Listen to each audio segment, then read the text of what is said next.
Yeah, I guess they thought they shut me up, but guess what? Anyway. I think that's the worst part. It's like, I thought I was going to be with this fucking guy for life. I gave him so much head just to get it out of the way, you know. I just like, count to 300, it's done. I'm like tallying up for life. And then we fucking break up. It's so upsetting. Like, not only did I fucking waste the blowjobs, but I wasted the calories. Like, it's... Bro, women are way braver than men. It's not even close, dude. If a single man in history was jogging in the park and got... We're not even jogging on treadmills no more after that. Maybe it's not a coincidence that this machine is also called the Apple. Thank you very much. That'd be cool to travel around.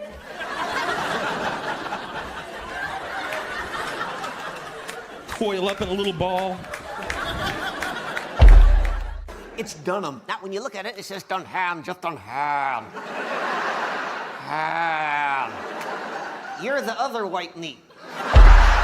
It's not on your LinkedIn or Instagram bio. Like 24, Libra, also can create life. Slay queen, yes. No, that's not on your Insta bio. It's hard to date white women, though. Because, like, you can't really, like...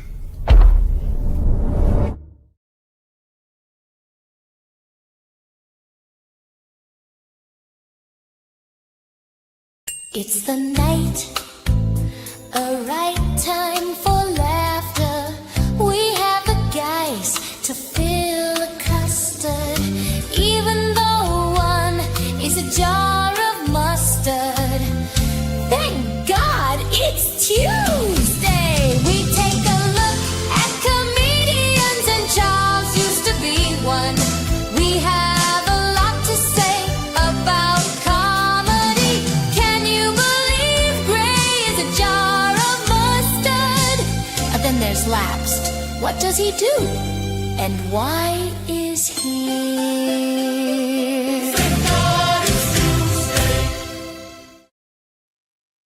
That's right. It's Tuesday. Welcome to TGIT, the show about stand-up comedy and the art of the joke. I'm Gray Poupée, a comedy superfan who cares deeply about punchlines and probably thinks about stand-up more than is healthy. Before we start, just a quick reminder, like, subscribe, enable notifications. Episodes drop every Tuesday, not Monday, not whenever we get around to it, Tuesday. Good. Now we can begin. The man in the box to my right is Charles. That is YouTube at WILIscredia. Charles charges back into comedy's coliseum, a hardened handler of humor, a practitioner purveyor of punchlines, ready to read the room, refine the rhythm, and rain rapid-fire ridicule on the ridiculous. How's it going, Charles? You maxed out at 8. That's pretty impressive. You keep switching. You switch the letters. It was C and then H, and I was able to keep track with the R's. But I'm good. Yeah, big R time. There's some P's in there too. Hard R's. Yeah, the R's are hard. Hi. Well, welcome, Charles. And as always, the third flavor in the suspicious Neapolitan of nonsense is Lapsed. YouTube at the Lapsed Comic Fan. Lapsed is a bar circuit brawler of bits, boldly broadcasting brash banter before baffled barflies, yet becoming his bravado. It belies brittleness beneath his Bermuda shorts. How's it going, Lapsed? My Bermuda shorts and myself, thank you for that amazing intro, sir. 16. Impressive. Yeah. Thank you. But yeah, how's your week going, guys? You take in any comedy this last week? My dog ate my homework again. I've been doing more of a online addiction. Nothing for me this week. I did. I think whenever me and you were playing the other night, Gray, I was watching. I didn't pay attention to any of it, and I feel terrible. There was a new Netflix thing on that posted, I think, like last week, and I can't even remember who the person was, but I had it on when me and you were playing video games. Was it Mark Norman? I saw something of his was being suggested to me on Netflix. I believe No. Norman's is out today. Let me double check that. I have okay. not had a chance to check it out, but I believe today was when it came out. Yeah, None Too Pleased on Netflix. It just came out today. So Okay. I want to be enjoying comedy after this. Comedy. So yeah, I'll definitely be checking out Mark Norman's. Um, yeah, I ended up having to kind of drive out of town for like 6 hours or something each way. So Escape the law. I happened to partake in an awesome book. I had read it before, but I'd never listened Bible? to the audiobook version of it. But The Bible. Running the Light by Sam Talent, which man, it is this amazing novel that goes into this fictional peer of Sam Kinnison's, and just man, this road dog, and man, it gets amazing. And I didn't realize that he had a different comedian kind of reading each chapter, and just it gets awesome. But I got to say, it was a little disturbing because the first chapter is read by Bert Kreischer, which I got to say, it's the best work that Bert has ever done. That being How said, it was much- still a little off-putting. How much of it was Carl Above? Because I've met and hung out with him. He's like, he was his opener for a while. None of it is like real. It is this fictional world, fictional world, and it also heavily has Norm Macdonald in it as well. But it's a really awesome book. It goes pretty deep into it. But if you get a chance, that one is kind of amazing, and it goes on this I don't know, almost like Fear and Loathing, like journey into comedy. It's, it's a great one. I highly recommend it. On top of that, if you want to know about Sam and touring and stuff like that, Carl Above, I think it's spelled Labove. He was his opener, like when they were at the top of the world, and he's got tons of stories, not just stuff that like I heard, but he's spoken about it quite a few times. So there's quite a bit on the lifestyle that Sam was leading in the late 80s, early 90s. So it's fascinating because, you know, he got popular. Him and Dice, technically, they got popular really fast in an era when, you know, you didn't have the internet where someone could be huge overnight. It was really fascinating how huge they got relatively quickly. So when I was searching on Netflix, I thought this was really funny. If you search stand-up comedy, right?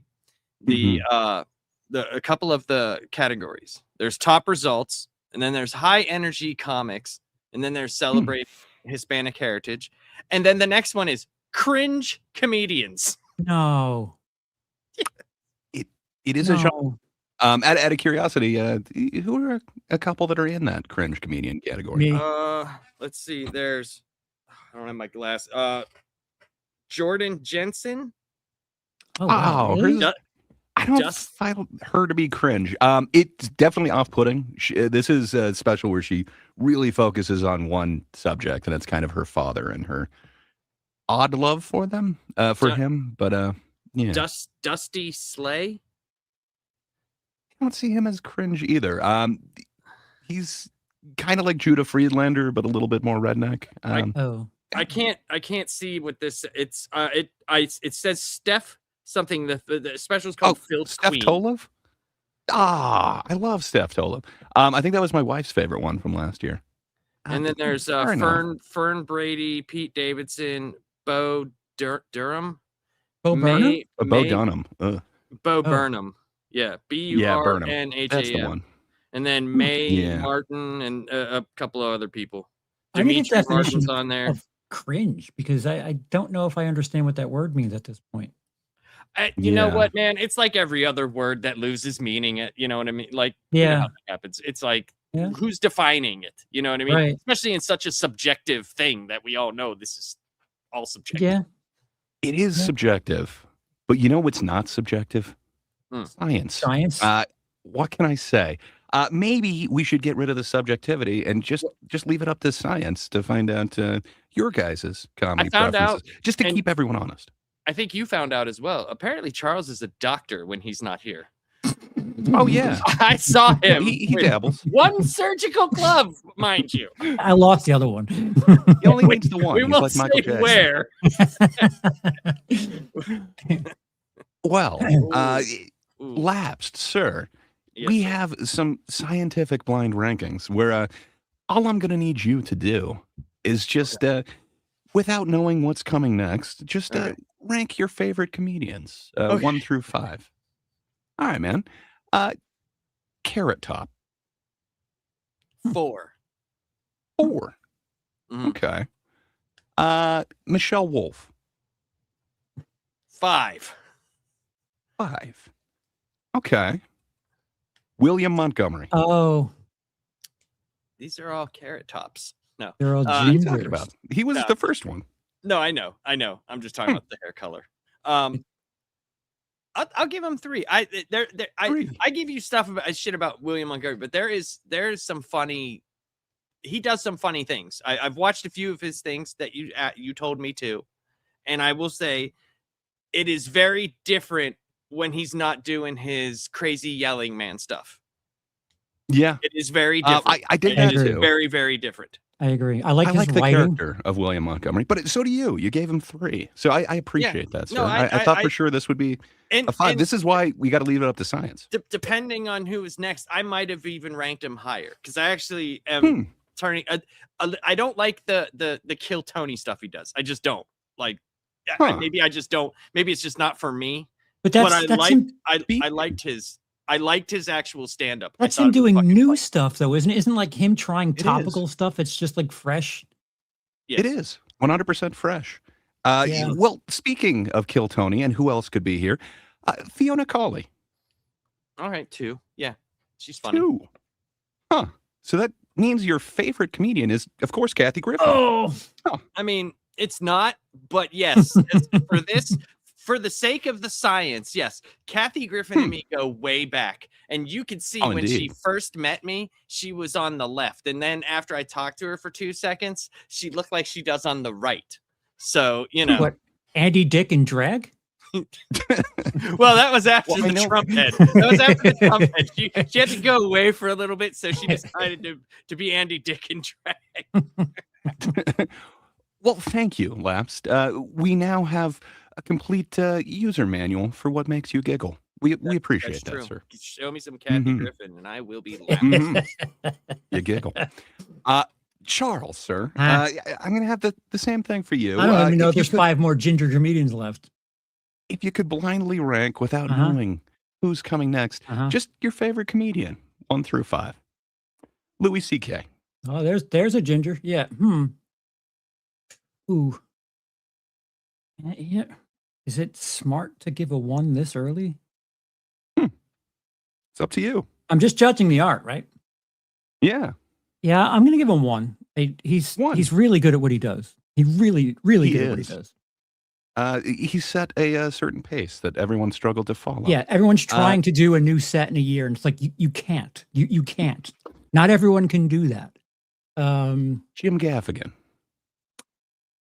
Hot topic. 4. 4, you say? Wow. Okay. Andrew Santino.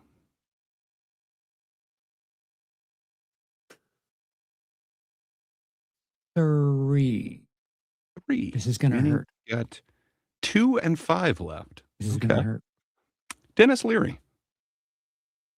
2. 2. Wow. Which That means means scientifically, Bill Burr. Oh, is the least favorite no, I comedian. I don't failed. know how you could do that. Wow. I have to protest that you gave me like 1.5 funny people. I would have put not William according to Montgomery. I science. would have put William Montgomery as number 1 on that list. I would have. I really would have. And you like right from the first comedian you gave Charles was literally funnier than all of the mechanized Voltron that were made up of my pits. I don't see it that way, but it's scientific here. Just scientific. Thank you, Charles. Is that Boston? A detailed map of your laugh landscape. Thank you. Were those Boston comics? Some of them were Boston. Louis C.K.'s New all York. All of them Irish. had a little bit of ginger there, Irish. whether from the bottle or not. Jim Gaffigan's a little strawberry blonde, but fair enough. He had a red beard. If you're going to be scientific, then be scientific. I mean, it counts. I mean, you're arguing with a doctor here, so Mhm. I don't. That's true. It's hard. It's hard arguments.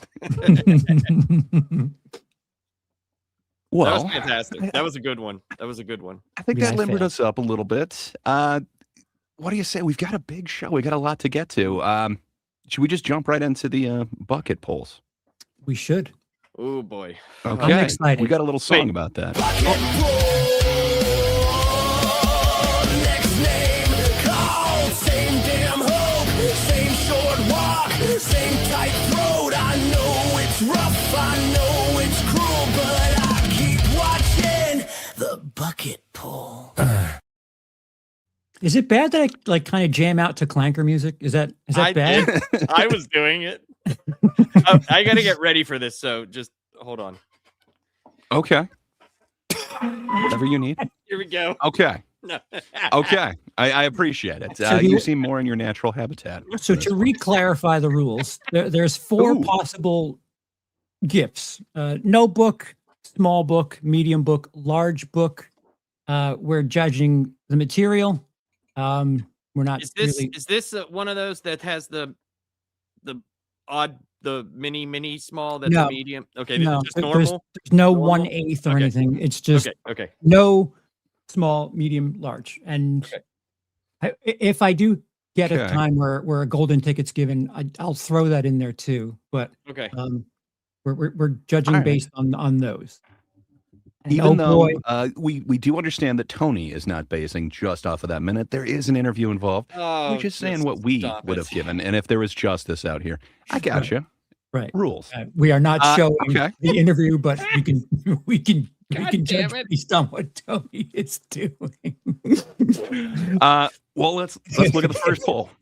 Anything can happen. Make some noise for your first bucket poll. Rock Turner, everybody. Here we go. Rock Turner. Hey, who knows how big their dad's dick is? Right? We should know that kind of information for the ones of us that do.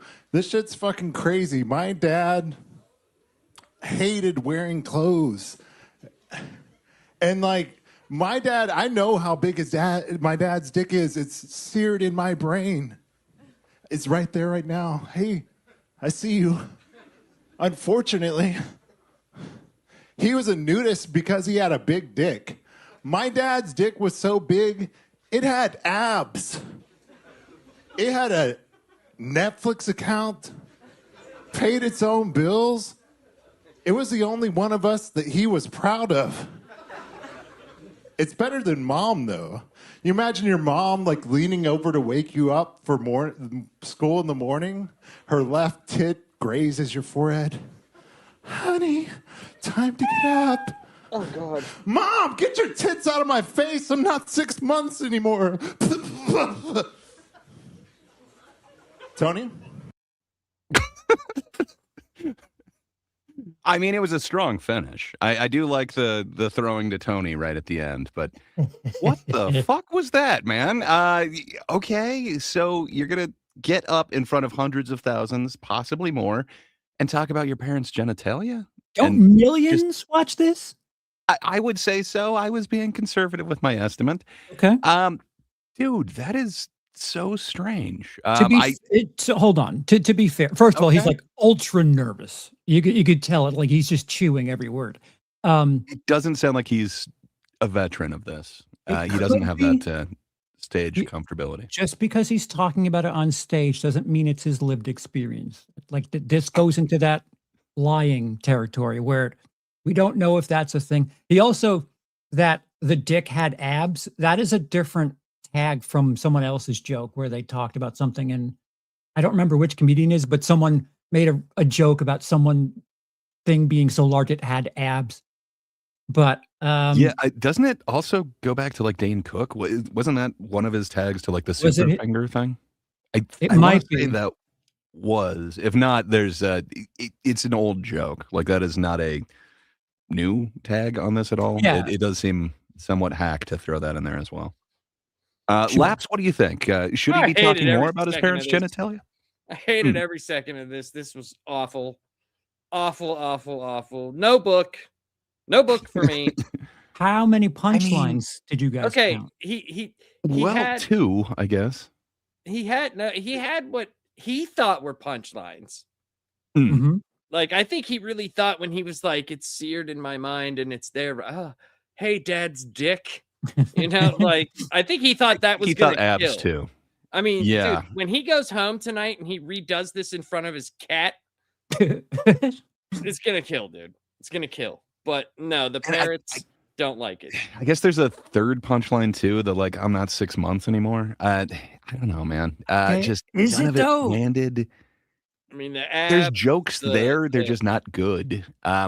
Maybe I'm being too generous. I'd give them small because there is actually some sort of setup and some sort of punching tag, but man, they're not good. I mean, that even though, like, that's like, you know, you could, like, we've talked about, like, going up and just not saying that the premises or anything like that, but just going up and doing the chicken cross the road. That's a setup and there's a punchline. It does not mean that any of it is worth anything. I say, well, no. just I give just no wait. book. That very premise may come back in a little bit in a later segment, but It's gonna haunt me. we'll see. So this is one of the reasons where I feel like Kill Tony gets a bad name, because I think if this guy had a minute and he was on the Tonight Show, he's not doing this bit. No, I think this is no. So this is like unfair for people. It's an unfair stereotype against this show because people are like, oh, I can just do my most crude shit and it'll just rule. Yeah, and but there's no quality control, supposedly. Yeah, I mean, fair we enough. don't know if the bucket is real. There's a lot of conspiracy theories out there, but you know that there is some sort of talent booker, and you do have to okay shit when you're on one of those talk shows. This definitely doesn't have that. You could get up there and say anything. I think there's real pulls, but there are some that you just can tell, like, no, this they either knew who, maybe someone signed up for the show and they knew who that person was. They, you know, were a good open micer, or someone who's, you know, like opening up for people or something like that. You can one tell that- sometimes there is. When Bert was on recently, his opener was a bucket pull, and because I heard them talking about it in the interview, I was like, no, we're not using this. This isn't This isn't a true bucket pull. Right. So yeah, I got off the material that was there before me. No book. Well, I'm just saying, Laps, does it change your mind? Perhaps you or Big Papa Musk has a comment here as well. Absolutely no book, no way the interview can change that. I don't know, man. The way that he just threw it to Tony, I think that's a way to That's save charming. anything. Like, Okay. as soon as you fuck up, just throw it to Close Laps. strong. Just close strong. Yeah, like I think it works, man. There's a way that he could save that interview, but based off of this, I think Little is generous, and I think Tony is generous. So, little book for me. You're still going with no, Lapsed? Yes, no book. All right.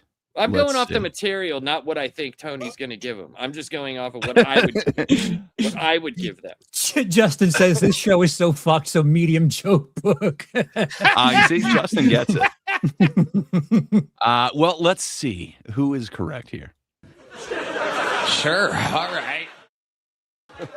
Well, Rock, you did your very best. I'm sure of that. yeah, sure. There's a little joke book for you, buddy. There he goes. Rock Turner. He makes Okay. I think he again is very generous, but huzzah! You should take that, Lapsed. Well, I mean, what now? You're going off of what you think Tony's going to give him. I'm going off what I would give him. Yes.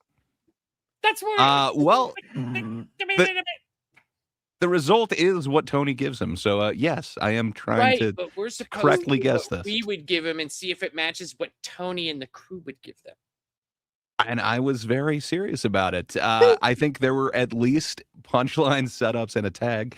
So while none of it's good, it existed. Small I'm for going to me. use my anti-gray spray right here that I have in my Batman 67 book. And Nice. I'm going to reverse your decision. Hey, by the rules, Gray.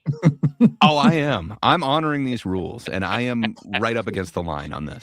But let's see. And awesome that Joe List and Steve Renazizi are on this one. Hell yeah. Noise for Mark Fittman, everybody. Mark Fittman.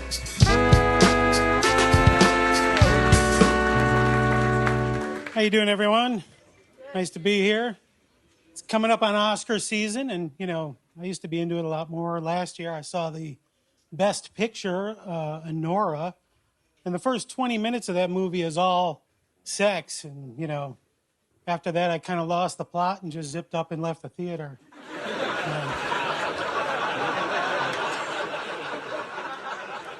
I don't think I'll be welcome back this year. I'm not really sure. I don't know if it's racist or not, but I programmed my GPS to avoid all Martin Luther King boulevards.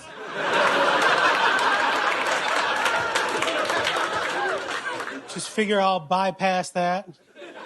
I do think racism is getting a little bit better as I get older. It seems a lot better. I mean, I'm getting really good at it. Come from a house, my grandfather had a cat that was named the N-word. And, let's just end it there. Oh, no. Mark, you're the It won't pause. Okay, it paused, but don't look at his hands. That was weird, man. I had to hit it like 4 times and it wouldn't pause. Okay, good times. He had some funny stuff there. I think he did too. He got a chortle from me on that first one. So I left the theater. Well, zipped up and left the theater. That I would have I found funny. I kind of dug the Martin Luther King misdirection. But yeah, I think if it's just based off of name recognition, he's answered his own question. I don't know, man. I think he knew the audience and he felt comfortable on the stage. Oh yeah. Yeah. Well, I don't know if he this has would be that large. Sweater. He feels comfortable everywhere. He Fair jerks enough. off He was his just taking his time, man, and he knew what would actually hit, and he gave it time. So I don't know. I'm torn between a medium and a large for this because it's actual material and it got some actual laughs. I'm thinking medium, but about the biggest medium he's got. If he's got something special on a medium, I'd throw that one to him. I'm giving my opinion is a medium joke book because that's what I would give him. Well, fair enough. I'm just saying if he's got one that's a little bit better, like if it's got like a cow pattern or something, that's the one that he deserves. Or he just throws a pen in there and like autographs it. Looks like Jaden is saying he thinks this one's golden ticket. Come on, this dude isn't special needs or anything. He's not going to be given a golden ticket on this one. You would say that. Why would you say that? That's so weird. It's hilarious that you are now kind of getting into the spirit of the Tony Whack Pack that he's got going on. I'm the one who told you from the beginning. But he does collects need an old man. Different people. I don't think he does. He's got that. I already knew that. Like that he does that. I mean, I did watch this show for years. It's just I got out of it for a very long time. If he's looking for an old man, none is better than Ron White, who seems to be very but no, Ron White's a good comedian. There's a different I'm talking about like his Whack Pack, like his Beetlejuice and his Stuttering John, and that like he needs an old man in there. But this guy's a little bit too normal for this guy's fine. That. The opening joke I would have written something like that. Yeah, it was all right. Yeah, on the road, I wouldn't mind having a weekend with this guy because it'd probably be chill. It's pretty safe. Yeah, or like-minded. I wouldn't be miserable, having to MC for him or some shit. He must have been doing it for a bit. I'm assuming so. And hopefully he's just as comfortable in the interview part. If so, I think he'll get more. But we're not talking about the interview. We're just talking about the material. I give him a medium. Well, based on the you're still sticking with medium? Medium, yeah. Justin Gray says he's going to be at MSG on Netflix by the end of the year. Well, let's see what Tony did on this one. Come back again. Sign up sometime. You're our first big joke book of the night. One. Boom. Mark Fittman. He goes. I could definitely see it. Out of everything that we've seen on here, I think he's probably the best one that we've seen on bucket pulls.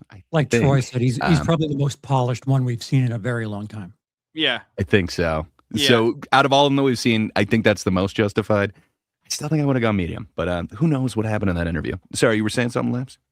No, I'm just. I Was it agree. about the Yeah, interview? he seemed to be the most. He was the most polished and non-annoying person that we've Mm. seen in a while. Mm. So I can definitely see that.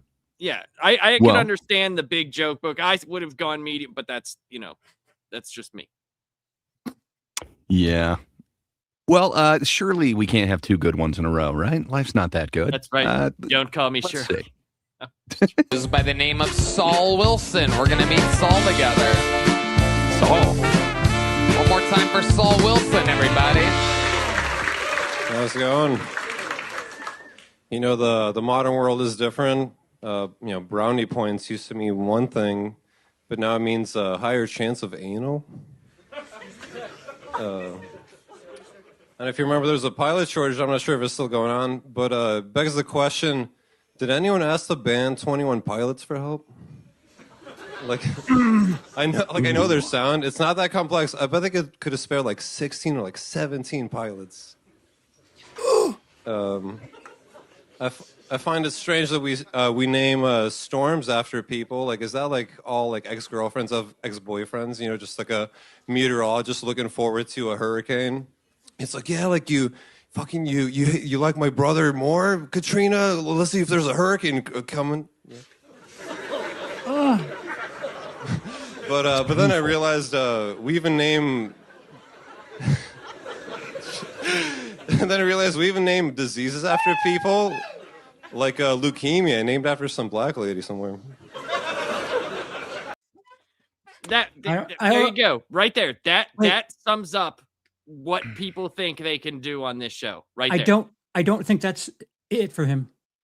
Oh, okay. Oh, that's not it. My bad. Okay. I will keep my finger on the trigger, but yeah, just wow. All right. I'm a liar. Sorry. Dude, he could be in the whack pack. He could definitely do the taxes for the whack pack. He's gonna do all their I-9 forms. So I've seen this guy on the show before. He looks a lot like Scott Aukerman, who is a hilarious dude, Comedy Bang Bang. But yeah, he is nowhere in the same ballpark. Just I remember his face, but dude, man, that is the worst I have seen him just eat it. Like, oh my God, that was You've seen him more than once before? I want to say like one or two times other than this. Dude, I don't think this is his. This has first time ever energy.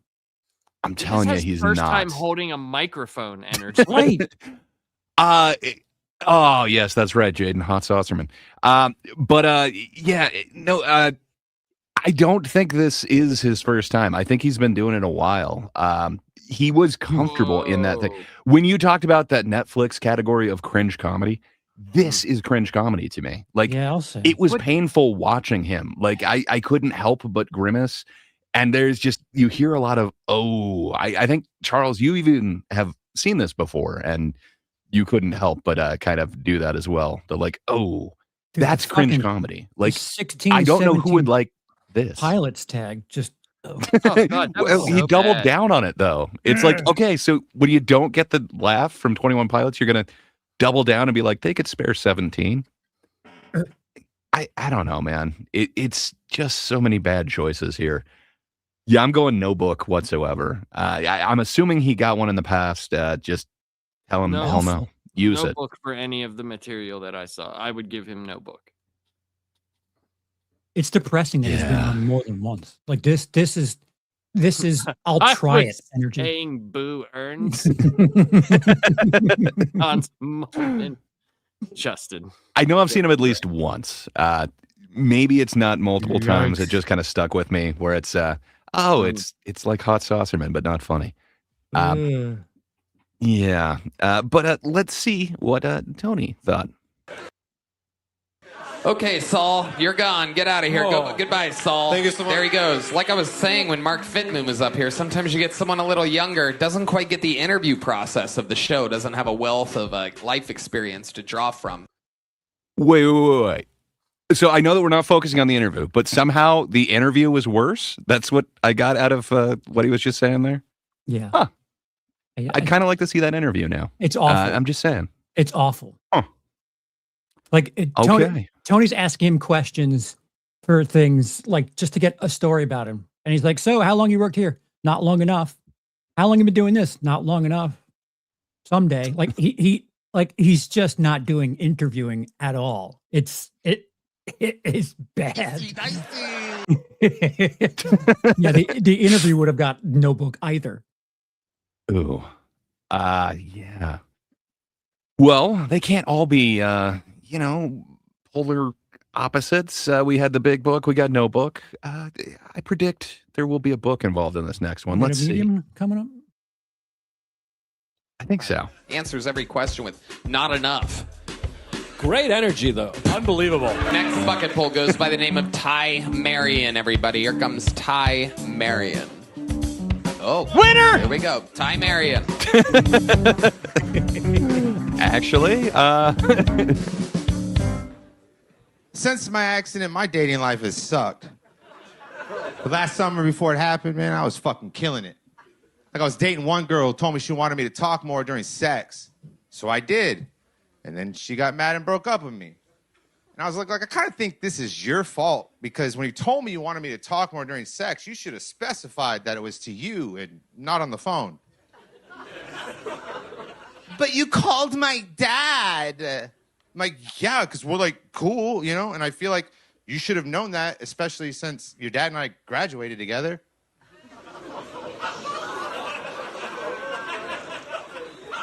Another girl I dated, she played super hard to get. And when we finally hooked up, it was at a church. She just laid there and kept staring at me real weird, so I had to put coins over her eyes. Luckily, though, she was Asian, so I only had to use pennies. But if you can't tell, I'm a Jew, so when I finished, I had to take them back.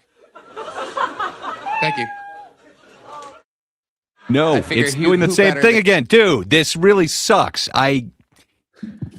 Lapsed. I don't know if it's just for me that it's taking like 4 clicks on this to make anything happen. Would you want to take over clicking the thing? Because clearly it's not working for me. A notebook. He must have killed it in that interview, man. That's all I can say. Every one of those was like really hack. I thought there was going to be something interesting. He came out with the walker. Like that seems awesome. I think it seems like that would be very welcomed on this show from his repeat guests. I think I've seen this dude on there before too, but I don't know. He definitely didn't have a walker or anything like that. So I don't know if it's from way back when or if I'm just thinking he looks like somebody else. But so to stick in the theme of March, this feels like shorthand kill Tony hack shit. Everything he did was just like, oh yeah, this will 100%. Yeah. Necrophilia, then he's going to hit the racism, then he's going to hit the Jewish, anti-Jewish thing. There's just nothing but stereotypes. Yeah. I don't know, man. I guess I was hoping for something better from this guy. He should have went with Cucamonga. I mean, again, there were jokes, there were punchlines. I don't think any of them were good. No. So I would have given him a small one. I don't think this is a no book for me, but it's not good. I would want him to improve. So yeah, I'd go small on this. I'm thinking he killed it during the interview because how is that big joke book worthy? It's fucking Kill Tony 101. That's why. He's got a broken leg. Sorry, go ahead. I would have said no book just because there were jokes there, but like it's like, dude, like nothing you said was anything we haven't heard a bazillion times. And like I was talking to your dad, like, oh, we get it, you're banging a 15-year-old or whatever. Like, no, but there's a twist, man. It turns out the they parents went to knew each school other, together. so it's extra weird. That's what I'm saying. Like, we get it. Creepy. Like, yeah, we he's graduated together. He just uses misdirect punchlines, but none of them are really like fresh. Direct punchlines would have been did you better. expect it? Did you expect that he graduated? I didn't. No. Oh, very good. Very good. That's a good misdirect there. Oh, thank you. Yeah, I don't know. No, man. I would have never. I think guessed I'd go that he small on graduated. this, but Yeah, no book for me. So fair you, enough. Ty Marion. There you go, my Thank you, friend. A fun interview. Ty Marion. See? The interview Angel, counts. everybody. One word name, Angel. One word, Angel. Oh God. little steps he was taking. Hi there, folks. My name's Angel. People on the street approach me and they call me autistic. I don't think it's very nice. 90% of the people I meet think I'm autistic. The other 10% just don't talk to me. I'm very scared to be here tonight, but I'm very proud to be Latino. How many of you here in the audience is it's fucking Texas? Let me hear it. Arriba! Yeah, gracias. I grew up for the longest time not knowing dogs got bigger than puppies. I thought all dogs naturally died of parvo. I just didn't know.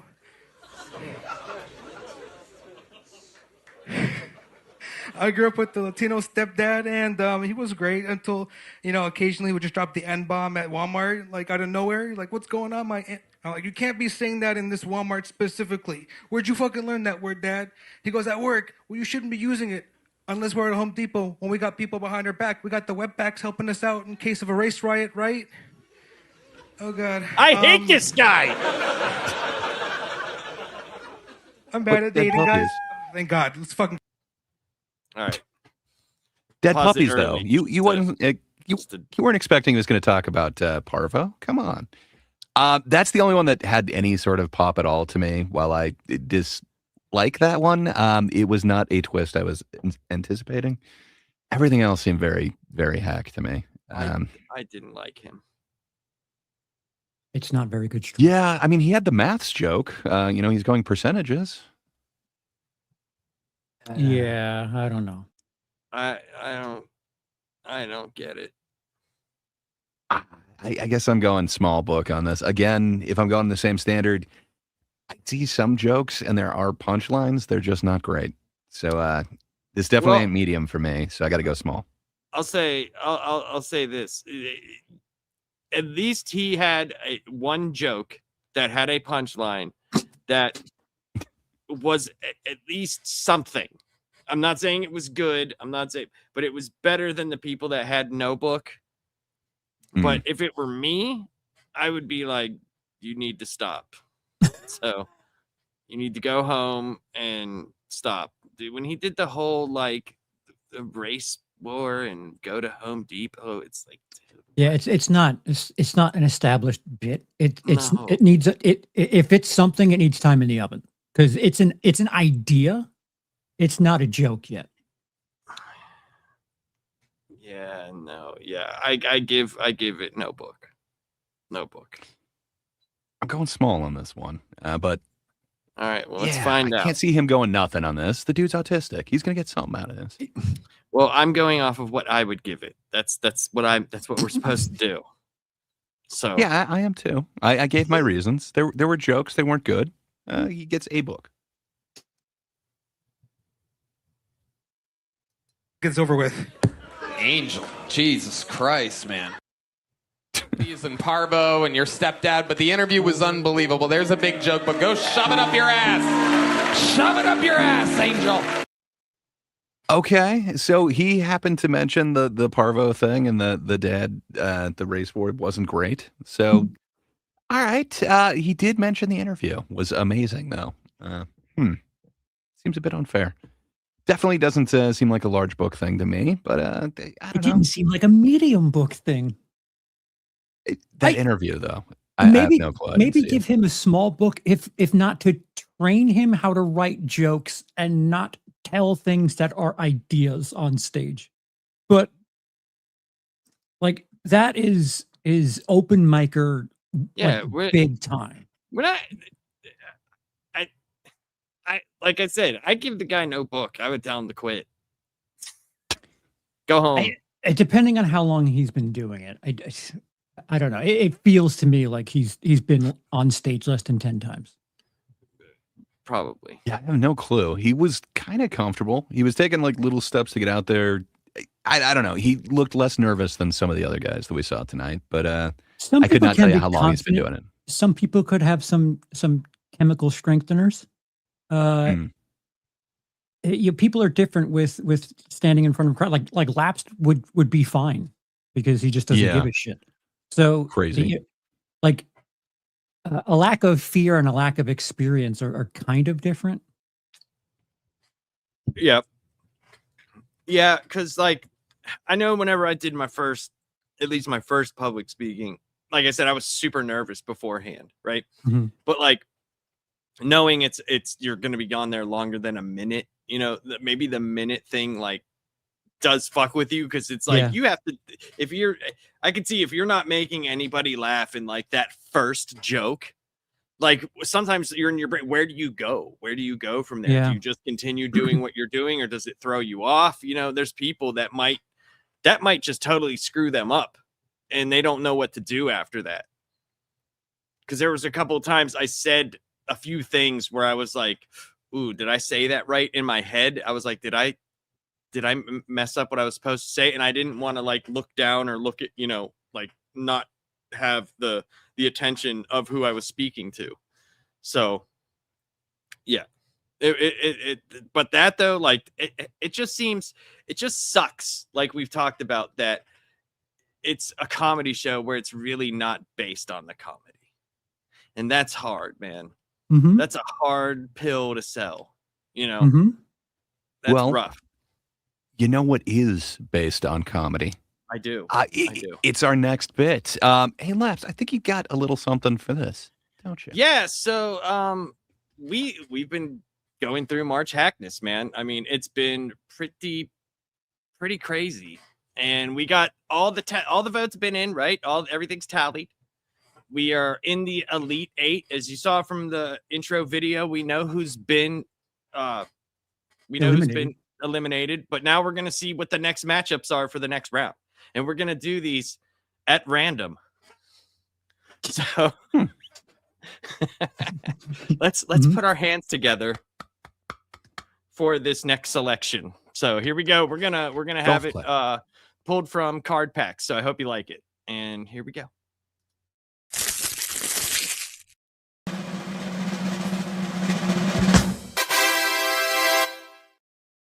Okay. Amy Schumer. Huh. Amy Schumer. That's crazy. Well, should we take a look at a clip from Amy Schumer? We should. Yeah, we definitely should. Go ahead. I've been on the road like for years, but people had no idea who I was, so they would see a picture of me and they'd be like, "Oh, she looks sweet. She kind of looks like Amish, you know, like kind of Cabbage Patchy up top, right? We should bring the family. I bet she talks about like shopping," and then they get here and I'm like, "My pussy."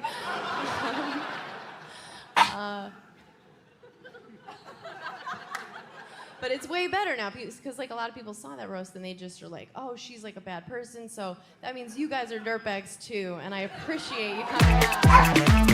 You don't understand. You're a bad people. Yeah, I don't know, man.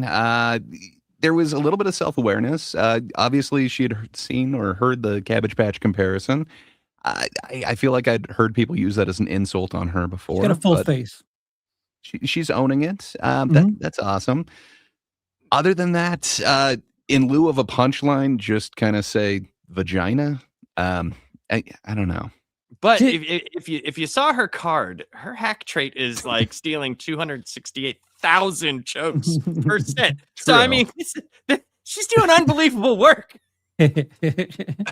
Well, who would the lovely Amy Schumer be going up against in this here match? Let's find out.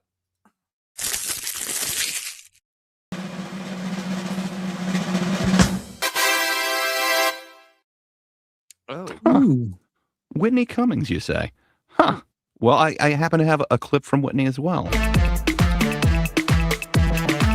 The whole point of doing this was to explore the idea of, can robots replace us, right? And I have a lot of girlfriends who I don't think would find a problem with that. All my girlfriends, they're expected to have full-time jobs and do work at home. Every woman that I know says, "I need a double, I need a clone." Look no further.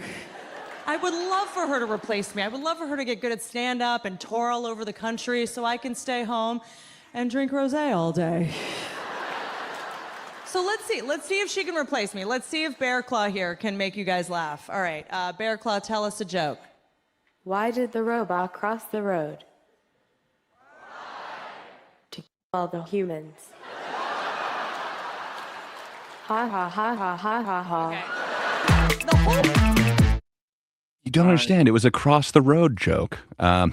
So Yeah. I feel like both could be the proper answer here, but are we highlighting their lack of quality material or their hack material? Because I think there's a difference between being hack and being Oh, for sure. For sure. There is. I think sure. I think just, having clips that you can go through, I mean, it would be hard to find. You know what I mean? Like, we'd have to actually watch Amy Schumer. And does anybody really want to do that? I did. I watched too much of each of them, and I thought both of these were an example of hack jokes specifically. So for Amy, she's not actually giving you like any sort of POV or anything like that. Instead, she's just like, and then I say vagina. Like, I don't know. That to me is just hack. Instead of actually having a joke, your punchline is that you talk about vagina. I don't know, man. To me, that's more of, that's relying on the everyone knows this type of thing instead of any sort of actual joke. And that to me is hack. Then when you get the robot, why did the robot cross the road? Like that to me is hack. And then there was no joke up until then, except for we're going to be replaced. And, I would love to just sit there sipping rosé. That's not exactly a joke. Like there was nothing funny in that 1 minute thing until we get to a hack joke. Well, I don't think this is the hackiest or worst thing that they've done. I think it's a pretty good example of their hackiness. What do you guys think? But Charles, you haven't weighed in. You're the professional. I like that their ages have changed. It's interesting that they've either gotten older or younger in the segment. Yeah, I'm of the mentality that again, I if someone were to call me hack, it's not untrue.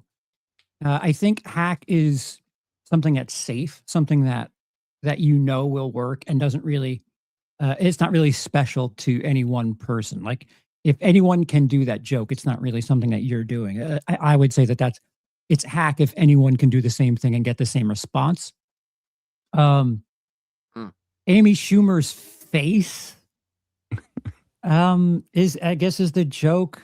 I guess there's something of a like people really thought she was Amish. Like I don't understand. Nobody thought she was Amish. It's weird. It's a weird. I don't know.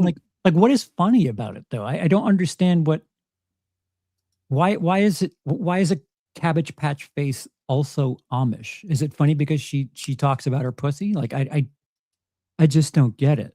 I think that's the hacky part. I think that's the hacky part because like the hacky part with, we've talked about this before. It's like, and I think Charles, you can attest because we actually had a test on another human being that is outside of this this show. We were playing some games and I said, if you were there, you were right there. And we were talking about a comedian. And we were talking about a female comedian, and we were like, yeah, she started, what I asked him, I was like, what would you think a female comedian would talk about? And you were right there. And what did he say? Blowjobs. Blowjobs are whoring or something. Blowjobs, being a whore, and their pussy. Right. That's what he said. Yeah. I think if you're going to joke about being a woman as a woman, like you're not really doing work. If you're going to joke about cats are different than dogs, like it, yeah, okay. What do you have for it? And go on, Laps. I won't give my vote just yet, but yeah, surprising if it's just interesting that like that's what we would think that they would do, and they did it. Right.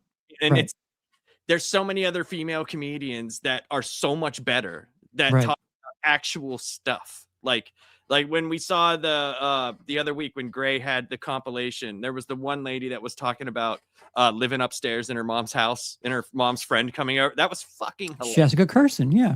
Yeah, that was hilarious. Like that's like an actual thing that people can relate to, and it's funny. It's funny. Jessica did not qualify for March Hackness, unfortunately. So, no, not at all. Not even close. So no, yeah. Not a nomination in sight, which deserved. You have stuff like that where it's like you don't always have to go to this, and that's where the safe part comes in, like you were saying. And that might be something that's safe for the female certain female communities to always talk about. Yeah. So because it's not hack yet, it's getting there. The bringing your own robot on stage that will do things for you. I'm sure, like using AI shit, present company included, will be quite heavily used in the future. But because she was kind of one of the first to do it, it's not hack yet. Is it a prop? Is yeah, it just but- another? I mean, is it but just Jeff another Dunham Muppet? used a prop, right? Is it just So- another Muppet, like a virtual Sure, Muppet? sure. But Supposedly, she and- got a real robotics company to make it for her. She's used it in a few things. Must be nice. Still, I see the Dunham comparison. Sorry, Charles, didn't mean to interrupt you. It must be nice. But Amy Schumer is like known for using other people's material, and 100%. I would call that the epitome of being hacked, where you can't even have a story about yourself. You have to use other people's stories that they've used and kind of, I don't know, adopt it to be your own material. That to me is the ultimate in being a hack. So it's Amy Schumer to go on as far as I'm concerned. Yeah, that's my vote. Is Amy Schumer for sure. Well, it looks like audience is also going with it. We got He's the number one Troy seed. saying Schumer takes it. We got Nightmares and Nerdscape saying, I agree, Schumer definitely hackier. Also want to point out that Nightmares and Nerdscapes had this amazing pun. If she's Amish, she's still on Dumbspringer. I love it. But yeah, I gotta agree with you guys. I know I like Whitney more than both of you do. I liked what she was able to do with the roast. What was that, CNN, like 2 years ago or whatever? I understand you guys didn't like it that much. To me, I was not expecting it. It was a breath of fresh air. I've seen Whitney be very funny. I have yet to feel that Amy Schumer has lived up to those roast performances where she definitely had other writers working for her. Yeah, I wanted to like Inside Amy Schumer, that show. There's a lot of comedians that I really like that were writing for, like Kurt Metzger and a whole bunch of other ones. But man, it just, when you see the comparison side by side with all these different bits that were stolen from like internet comedians, man, what she did do that is original, it comes off very hack to me. And then a lot of the other stuff that is actually somewhat funny is a lesser version of a stolen joke. I happened to watch the compilation where they're kind of going through, especially like the Patrice bit, where he's kind of going through the different, what would you call those? The different names for sexual positions. Oh, that was straight lifted. That was like literally one of the closest. But not ones. as well. No, Like, it it's was like nowhere kind of done as well by far. No, you're correct. Yeah, and if we're talking about like quality of material, I don't hate Whitney Cummings's material. I just don't like the shit she does on the internet. Like I don't like her as a social media presence. Her stand up is fine. She's kind of a quality act if I can be honest, but it's her internet presence where it's like ew. Her internet presence and like when she's on like the internet podcast, it's like you don't have to do. You do have quality stuff. Don't do that. Don't be that. Yeah, why were you the first guest on the Hawk Tua podcast? Like, right, you don't need to be on that. You know why. You got to get in while those 15 minutes are fresh. 14 minutes and 48 seconds at that point. Well, fair enough. It seems like no matter what, Schumer's going through on this one. Number one seed. Congrats, Whitney Cummings. People still have a week to vote. They still have a week to vote. They can change. True. They can change it. So true. Comment is that after who the you video. voted for, Gray? Was Amy Schumer? Yes. Excuse me. He's just so emotional about I this. choked on my own spit. What can I say? Just Very this, emotional. having to deal with Amy Schumer is making me joke. Yeah, I'm not happy that I had to watch a bunch of her clips, but yeah, I think we've got much to go on. I can see why everyone's putting her through. It looks like Big Papa Musk is also weighing in. Number one seed for sure. So, like, we're all familiar with these people. The clips are more for you guys, just to give you guys an idea, like a quick little taste of who they are, what their style is. Right. But yeah. All right. So Okay. we'll go on to the next poll here, and yeah, let's see what we got.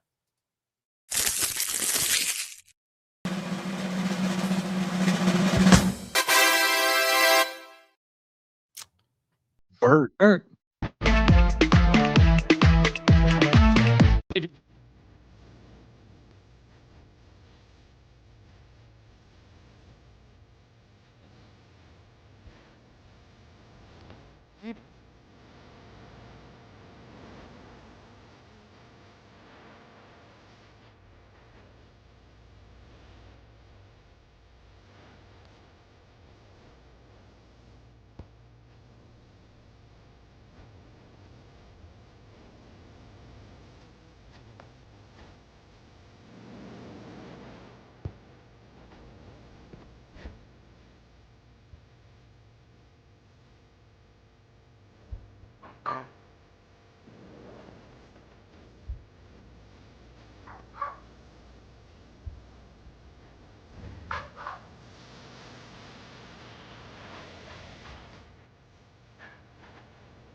So I chose that one for a reason. We've previously talked about it was Steve. Now I'm forgetting his name. Was accused of stealing Dane Cook's essence, if you will. Huh. That is about the Dane Cookest essence Yep. I've ever seen. Like it Good. was not funny, but the act outs that he's doing, the over exaggerated, like movements, yeah. over. Oh, 100%. Just man, but that's Bert before he took off his shirt. You know, he didn't have that gimmick going for him at the time. Did he really start in 97? Mm-hmm. I believe so. He's been doing it for a long ass time. He's If doing you it remember, longer than I he am. is Did. he is the bassist for Van Wilder. He was doing some college gigs there, and Rolling Stone wrote him up. So that's when he kind of started doing like tours. Yeah, but he kind of had an easy let in. It wasn't just he was going to comedy clubs and starting from the bottom. Right. The Rolling Stone thing happened, and then he was covered in Sports Illustrated, and they had him do this is before his first TV show, because he was on TV like doing stuff way earlier than I thought. Oh yeah. Like Bert does this or whatever. It was on like the Spike or whatever that was. And But then there he was Hurt Bert after that. Hurt Bert. He did a lot of travel He shows. did a few talking shows where they talked about his Van Wilder college experience, and that was set up by I believe Sports Illustrated. I could be wrong. I could be wrong. So I know don't quote Rolling me on that. Stone was the original one. Rolling that did Stone was that, the original but, one who covered him. Yes, that Mhm. did the story that led to the movie. Right. Yeah. So Jesus. All right. Well, but yeah, he's a strong candidate for me. He's very strong but this is prior to the two things that he's known for now: the one story and popping the top off. So we had neither of them there. Did that seem less hack? no, as a matter of fact, it was like he's always been that. So like he just got his own gimmick that turned it into hack. Yeah, it seems like he was doing Dane Cook Yeah. light at that point. Yeah. And then he became Bert, right? Mhm. He became Bert, but then the no shirt became the hack, the comfortable thing that he always Yeah. does all the Yeah. time. And most of the time he ends his shows with the machine story. Even Mhm. if it's like a new thing, like he still ends the show with that. He might come out for an encore and tells the machine story. Listen, man, that's his free bird. Like, what do you know? 100%. But like we talked about, like, is that, does that in itself That's his free become- bird. More like free What's bird. popping the shirt off. Hi is- ho! Oh, wow. Look at You him. beat me to it. He's got both guns. Okay. Well, who is Bert going up against in this right, lovely let's- bracket we got going? Let's get the next pull here.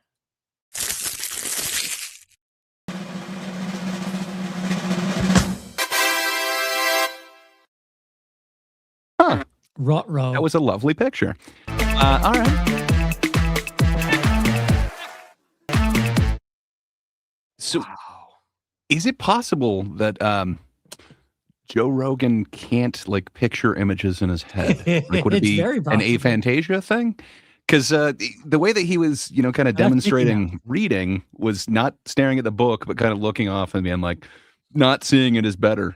I don't know. Like, I always loved, reading a book. It took me to a different world that I could truly experience and be immersed in. Dude, he's like the stupid man's Confucius, I think. It's so funny how his comedy, right? Like just that, but yet everything on his podcast is I read this. Yeah. You got to do the reading. You have to do the reading. You have to do your research. How many times has he said that? You have to do the research. You got to do the reading. I think he hates fiction, though. If I remember right, he's 100%, always kind of talked shit on fiction. He really likes some of the like historical nonfiction type deals, but yeah, I don't know. Yeah, but dude, I've always enjoyed fiction to just be whisked away to a sometimes a better world. And I never said to people like if they talked about Game of Thrones, which I did read the Song of Ice and Fire, which I thought was a lot. I enjoyed the show tremendously until it started sucking, like yeah. But I still enjoyed the books a lot. Like you watched the Wheel of Time show, which was just awful. It was just so bad comparatively to what the books offered. Are you kidding me? The books are amazing. Yeah, that's such a travesty. Just the fact that show is what people will probably mostly know. That think sucks. of that. Yeah, it's bad. Even the stuff that they put on Prime, the video animations were 10 times better than the show. Like, Well, they kind of followed the actual story of the book or the lore of the right, book, where the right. show did its own thing.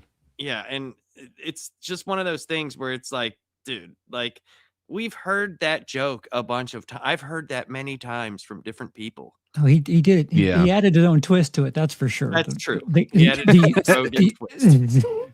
The I secretly don't know what to do when I read words. I just want to say something that like it's kind of crossing my mind, and just to let people know that there is certain material that you're probably thinking of that would probably be best for situations like this, but we can't use it for like claiming reasons. So obviously at this moment, pick a clip of Joe with a stool. That's probably Joe at his hackiest, but we cannot use certain clips for certain reasons. So if we'll it get seems claimed right. on everything, and my channel's the only channel that it doesn't matter because I just don't care. And we're not actually using that one at the moment, so like we don't want anybody's channel to get claimed. So yeah, we know what you're thinking. Just we can't. Indeed. That's We why could the use card most has him of- humping the chair. Well, we could use most to burn the boats, or really a good portion of Bert's specials as well on Netflix. But sadly, it will not let us pull any of that material. It instantly gets flagged. Netflix is really good about discovering their own material. That's very true. But this is this This mashup. is a big showdown here. I kind of thought this. I kind of thought this might be like the finale or whatever, but we're getting right into it. This is, I think, the toughest out of who we have here. This pairing to me, I kind of thought this was going to be in the finals, but randomness. It's here now. Yeah, I don't know, man. I've got feelings both ways on this. I think Rogan is known as the silver hack for a reason. There's a lot of stuff that goes over his head, and then he's just got a certain style of humor. But man, Bert, he's got two things. He's got popping the top off, and then he's got the machine story. And he made a movie about one and a TV show about the other. I don't know what else he can do here. Rogan definitely has his opinion on what comedy is and what it should be, for sure. But he does have his own style of doing the things that he does, and I think there's a comment here that kind of sums it up. Troy McClure says he votes for Bert. He says Rogan is lame, but we know where his stuff is going to go because we know him from the podcast. A bit of his topics are kind of specific to him, and that's true in itself. Could be like the silver hack that we said, but we know like kind of where that's going to go. And Bert we already knew it before it happened. We already knew what was coming before it even happened. Because he has the two things. And they're all based around. And if you want to add the third thing in, we know he's going to talk about his daughter, Lila. We know that for sure. He's going to talk about what a badass she is and how she says all the words, all the bad words, and blah, blah, blah. And he can use that for any punchline. Anywhere. If you want like to talk, we were out at a really nice dinner and then she said fuck, and you're like so it's I agree with Bert on this. For me, it would be Bert. No, hands down. Nightmares and Nerdscapes is also weighing in. I think Bert's the hackiest. Don't care for Rogan's stuff, but it's definitely his. Good point. Charles, you're the professional. Where do you kind of come in on this one? I don't. So, like, I think because there's so much like content on Joe Rogan on the internet, and they know the term. Like, I didn't properly understand the term clickbait, and I was using it at times that were not appropriate.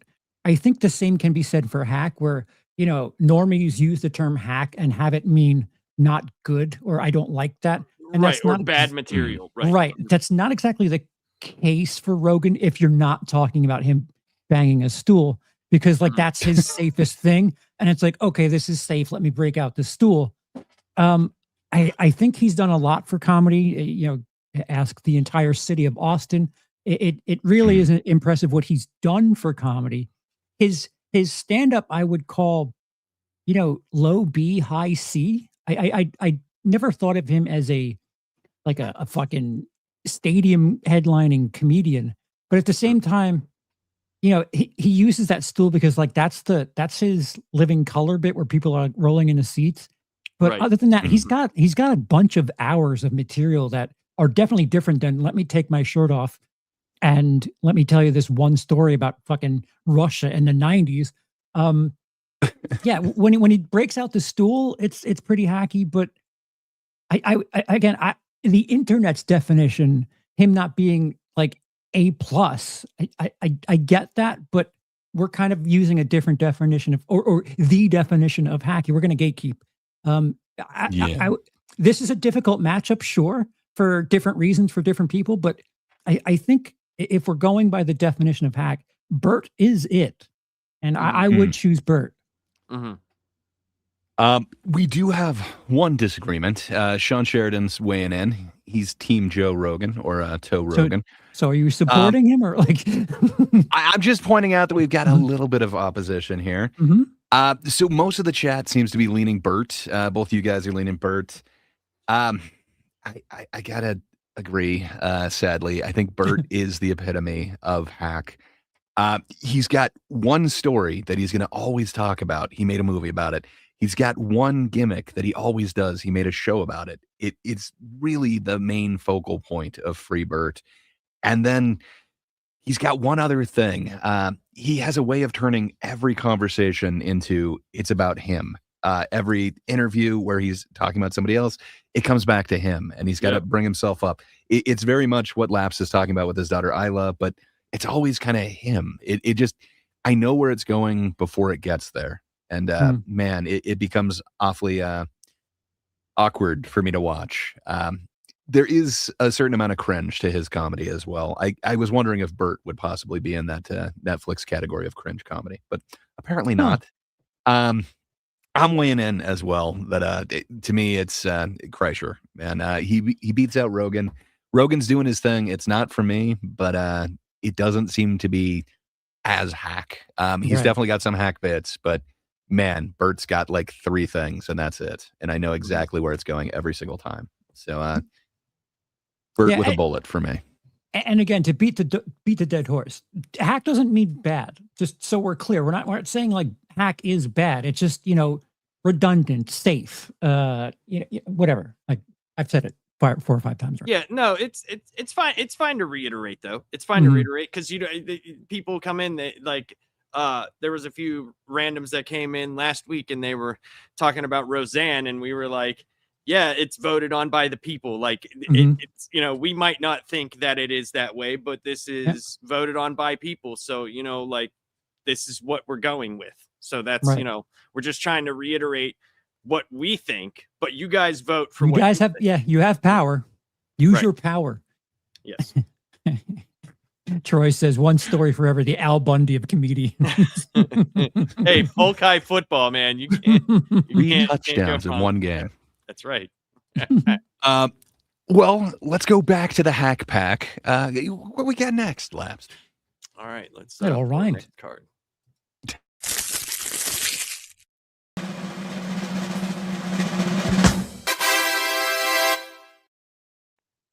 Larry Cable guy. All right. This was directly from Larry's page. It is actually from his latest special, which just came out around Christmas time last year. New Larry. I did put on a little weight. The government just put me on the no-fry list. It ain't my fault, though. I gained weight because I hurt myself. I couldn't do no exercise for 2 months. I throwed my back out twerking. Yeah, I was outside, a ladybug went down my pants, went in my crack of my ass. I'm trying to get him out of there.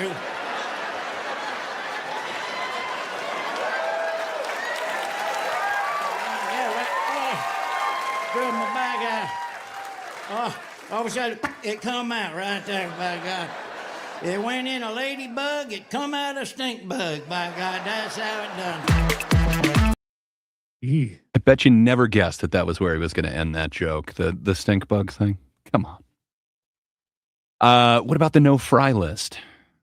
Yeah, man, he is pretty hacky to me. I've never been a what would you call that? What even is that? It's extremely, it's gimmicked, but it's catchphrase comedy with a. I don't know. I guess I do like characters, but the fact that there is no other character, just he is this thing, and it's just catchphrase comedy. I don't know, man. It's never worked for me. Maybe I'm wrong. There is an element of, physical humor there. The twerking thing is I mean, to go back to Rogan, like doing a thing visually usually is like a shortcut, and the fact that that's new. How do you feel on the act outs? It's not just like one man relying on his material. He had a rather lengthy, at least 20 seconds of twerking act out there. I'm just glad he didn't throw his back out that time. It was close, man. I used to close with a pratfall. So being a non-funny or Jeff Foxworthy has to suck. Yeah, Man, I mean, his we bank need to account circle don't back suck. to that. Charles's closer was a pratfall, like Yeah. Chevy Chase version or something. Did you like pretend to go up a ladder and always fall or something? no,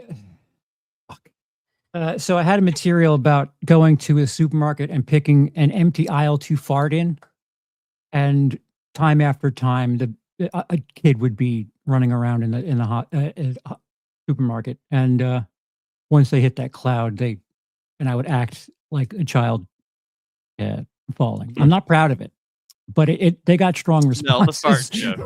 Yeah, buddy. Listen, they performed well, but I'm not here telling you I'm like I For some said, reason, I'm a hack. I wouldn't have guessed that. I'm not above it. Would have. No one is. That's the thing. Like it's not a scarlet letter that's on it. Like it is a tendency. Hack doesn't mean that people aren't going to laugh at it. It is a shortcut in a way. It's something very familiar. I've had spinal surgery, so I don't know if I even can do that anymore. So perhaps I'm limited. You can definitely twerk and you can fall over. We're going to get this on film again. Side by side. Yeah, you will twerk again. Mark If our I words. Scour, I could probably find like 20-year-old footage of me doing pratfall to close. I guess I just wouldn't have imagined that, especially like kind of your reverence for actual, joke telling, like kind of standing there and delivering. I wouldn't have thought so. But listen, I've never listen. I'm not flawless. You had to start somewhere. Man. I am full of flaws. Well, speaking of starting somewhere, we have the start of this pack, so it looks like it's Larry the Cable Guy. Who are we going up against now, Labs? Here we go.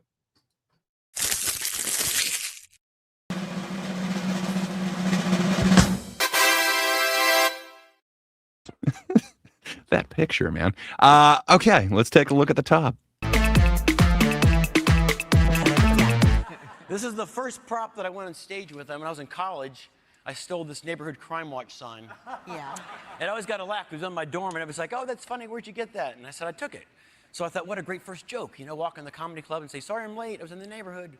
And everybody, but this is like 90s. It killed because it was a new thing. Neighborhood crime watch. We're going to watch your house. Well, I'm watching your signs. Your house? This took me like 8 months to get unbolted in the middle of breaking in houses. Good luck with your house. This is a pair of shoes that you'll never outgrow. These are great. Oh, that's very cool. They go with everything. I was already out stealing signs, so I say I might as well send my Foot Locker right now. Like, where are those metal things at? This is a classic, man. This is an ice tray with a level so you wouldn't spill the water when you're bringing it back to the freezer. It's kind of a classic. All the young people are now like, what's an ice tray?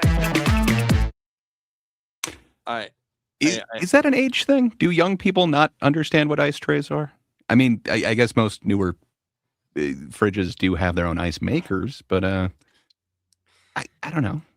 I mean, so those were classic top bits. He brought it back for this one special, so I figured let's grab some of his classic stuff. I don't know, thoughts? I think the weirdest thing that I've ever found out about Carrot Top is the fact that Pantera's drummer, Vinnie Paul, the late Vinnie Paul, was like one of his biggest fans and had a room in his home dedicated to Carrot Top. What? Yes. I mean, they liked a lot of clownish things. Fair enough. They did drink a lot. I think their favorite thing was like the Blacktooth Grin. So Yes. yeah, I could understand when you're drinking that much, the Carrot Top things. Like, look at those. You'll never outgrow those shoes. He's got the neighborhood watch sign. Who's watching the sign? No one. It does Yeah, I don't know, man. That's a me joke. That It's just so odd because if you just type in Carrot Top Vinnie Paul, some of the weirdest pictures happen for you. And it's just so weird, man. And actually how I found that out was I was listening to a Chris Jericho podcast that had Vinnie Paul on it, and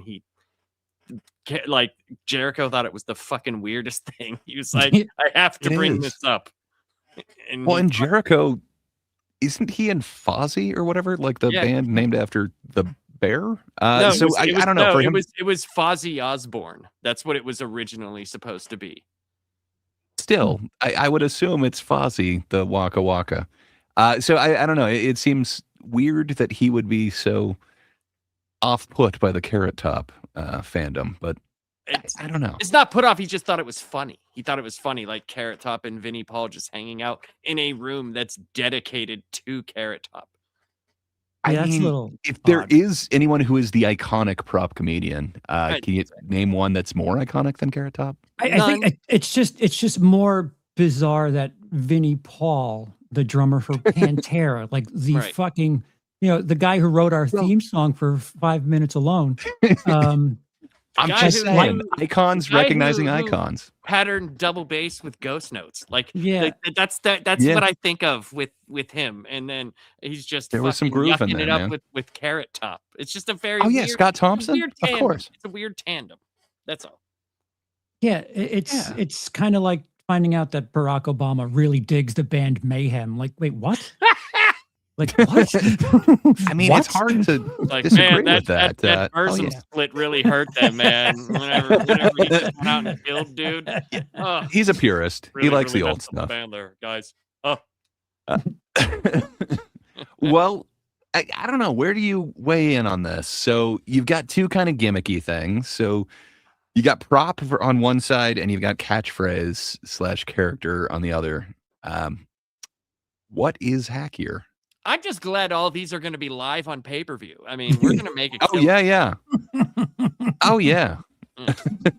Mm-hmm. Yeah. But And I do like how our version of Carrot Top is choking a chicken for some reason. I don't know why Larry, the cable guy, has a floating cigar near his mouth, but I need to know where you can get a queen pie cushion.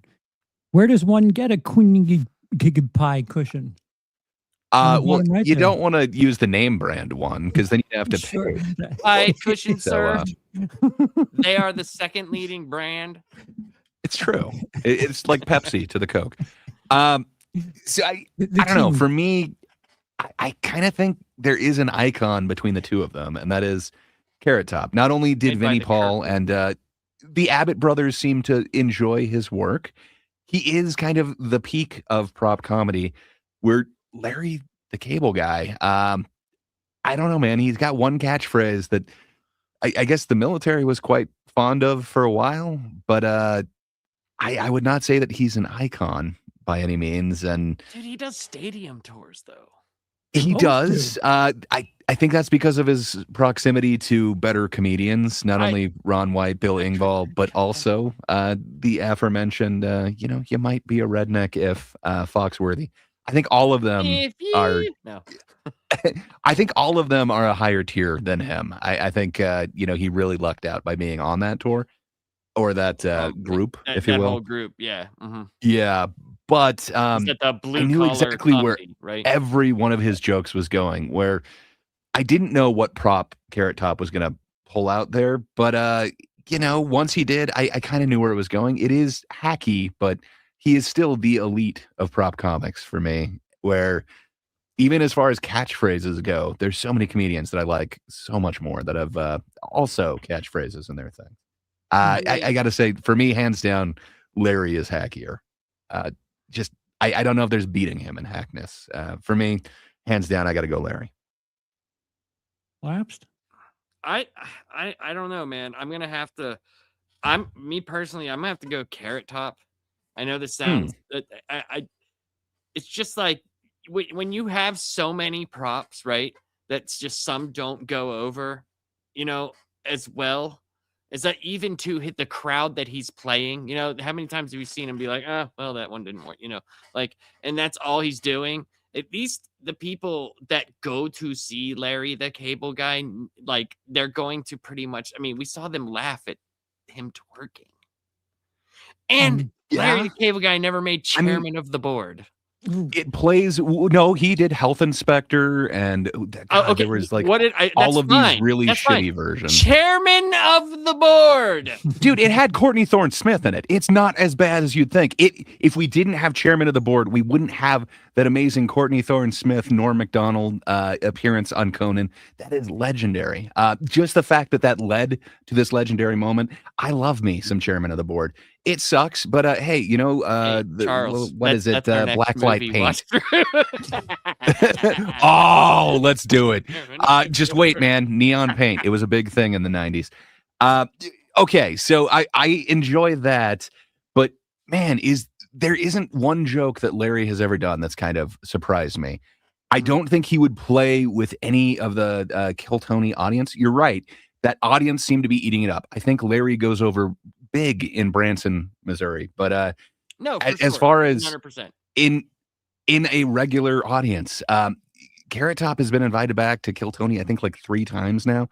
He actually killed it with his the fucking benchmark. Yeah, is the bar no, Tony? but I'm just saying, like, that is kind of the biggest modern comedy thing.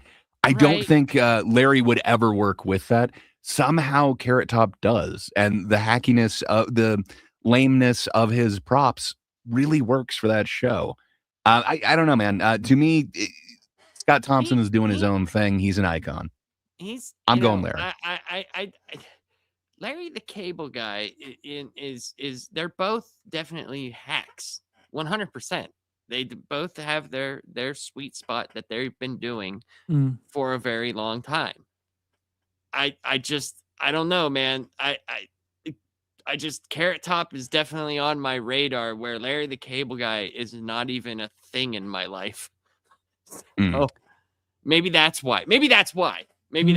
Or maybe I just don't want us all to vote the same thing. That could be it too. Fair enough. Charles, what's your thought on the top? Yeah, I appreciate there being a divide here. Yeah, I think to your point, if you take the props away from Carrot Top, there is still something there. Like there's some material there that can anyone do it? Yeah, it's more like Carrot Top does observational humor except he does observational humor with the fucking gag to look at. If you take the gimmicks away, he's still doing observational humor, which some people consider to be hack. Larry the Cable Guy is like, he's just like the hick character.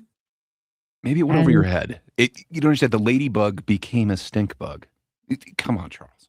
Yeah, I don't know because Carrot Top has something of a Swiss Army knife.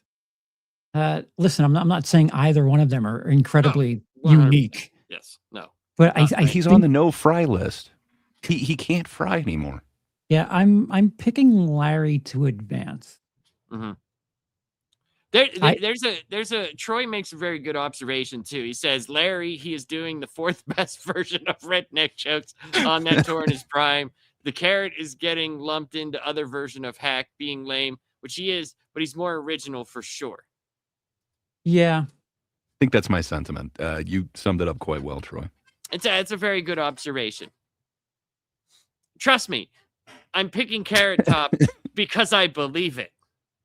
Well, Justin weighs in that Larry makes him proud not to be American. I hear you. He doesn't make me proud.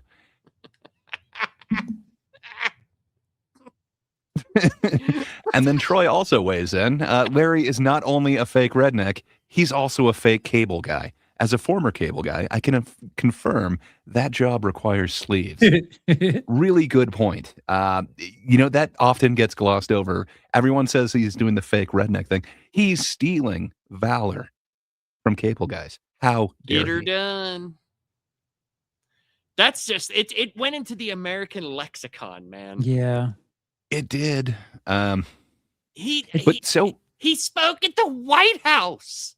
Larry the Cable Guy. Yeah, he got big fast. I was on the road when he was still not that big a deal. I remember like at clubs, having to plug future gigs and shit.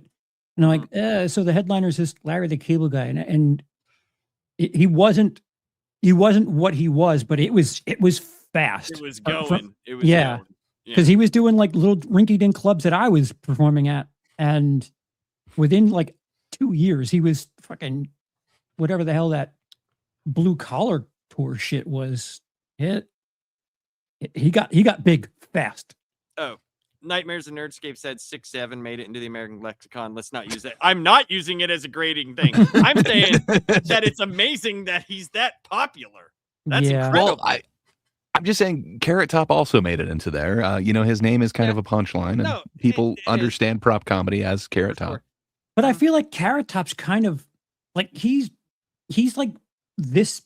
He's and, still he does funny stuff. He's actually funny. He's like Liberace for this generation. He's been like the Vegas resident act for what 30 years at this point. I think his contract went up to 2025. I have not looked into his recent past, if it's still going. There was a stretch in the 2000s. If you visited Vegas, you could go see Carrot Top. It's like a big deal. That's a big deal. Yeah. Yeah. I'm just being contrarian. We can't all vote on the same thing. If I were really voting, it would be Larry the Cable Guy. If I had my way, it would be Jeff Dunham versus Carrot Top right now. But that's very true. Yeah. That would have been sticky. It's just we can't all say the same thing. So I'm sticking someone's with got to win. Hate me all you want. Believe me, I will be up later tonight crying. Well, I think unfortunately for Lapsed, it does look like Larry is getting kind of pushed through on this one. We'll see what happens. Well, the viewers can affect it if there's a monsoon of votes. This could be overturned.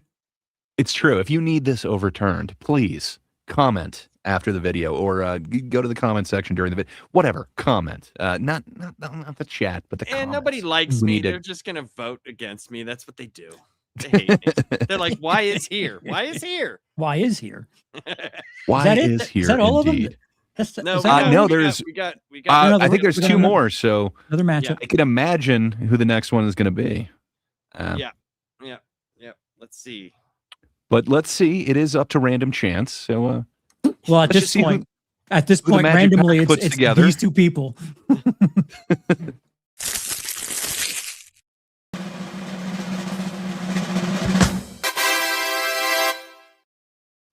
Matt riff. Yeah. So, fair enough. I'm guessing that means that we have the crowd work corridor of the debate going on. Crowds worked. All of them. Yes, all of them. You've been worked for your money and you've been worked over. Well, let's see some of that crowd work in action. That's right. Fully asleep in the show right now. No, let him be. Let him be.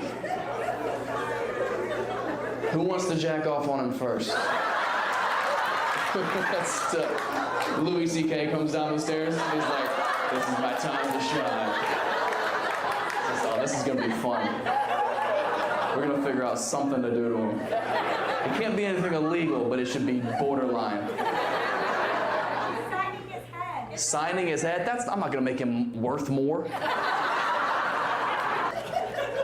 You drunk or just tired? Because the show is going well. A little bit of both? That's fine, man. It's Thursday. I get it. Week's almost over. Sometimes he needs to come a day earlier. I get that. How old is he? 25. 25? He thinks he's tired now? It's gonna get so much worse. What the fuck are you talking about? He's got work tomorrow? Where does he work? Construction. He probably is fucking tired then, to be honest. And that is how you get replaced by a Mexican. Wait, I'm sorry. How old was Matt Rife in that clip? Because he's 30 today. Yeah, I want to say it's from like last year. So 29, 30-ish. 29-year-old Matt Rife telling a 25-year-old he has no idea what's ahead of him. Yeah, just wait. Not his greatest clip, not the most hack, but construction. So you got to go to stereotypes, of course. They're He should have went taking to our Home jobs. Depot. That's how you get replaced. So to be an asshole, if I'm listening to this in my car on the way to work, what the fuck is funny about that? Well, the dude fell asleep at his show. How and do it I was see going that? well. It's not funny. Yeah. That's the I think that's where I think me and you actually were talking about this. Like, that's the problem with crowd work. Like, we remember we talked about I was bringing up the Bill Hicks Flying Saucer CDs where you can listen to them. Like you could put in one of those things, you could still get everything.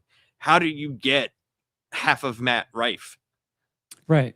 When right, it's totally a visual medium.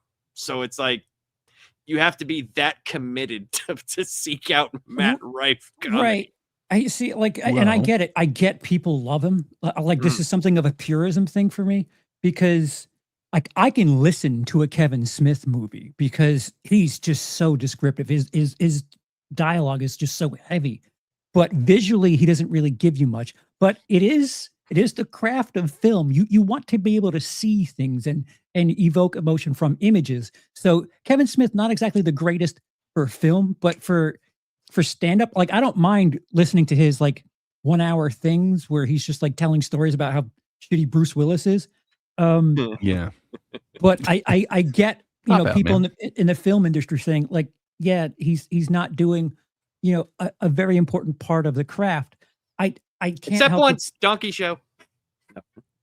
Donkey Show? Oh, Clerks too. Dude, I liked Red State too. I'm kind of shocked that he was behind Red State. So I get to like Red State. Matt Rife, there's tons of fans of this. But as far as being able to experience this away from being a part of that crowd, there's just this disconnect for me. And this isn't really hack or anything. It's just a I don't know, something in my core where it's you can't do this set for I don't know. There's nothing That's the really. thing. It's a one time only. It's one time use sets, Charles. You don't understand. There's nothing that goes into this. It's not like he has some pre-planned bits on what to do with some guy who falls asleep in his audience. Right, but then what legacy do you leave behind? If it's you I guess you have your money and that's probably all they care about because that's what it is. If he wants to switch places right now, I will sign. I will sign. Right, 100%. Charles, you happen to mention that he's really popular, but you got to understand the other thing that you said. He's 30 years old. He's old now. He is old news. I'll also switch with that too. I will who's switch more ages. popular and than him, spines who is known for the same thing. and gallbladders. Laps, let's open that final card. What do you say? All right, here we go.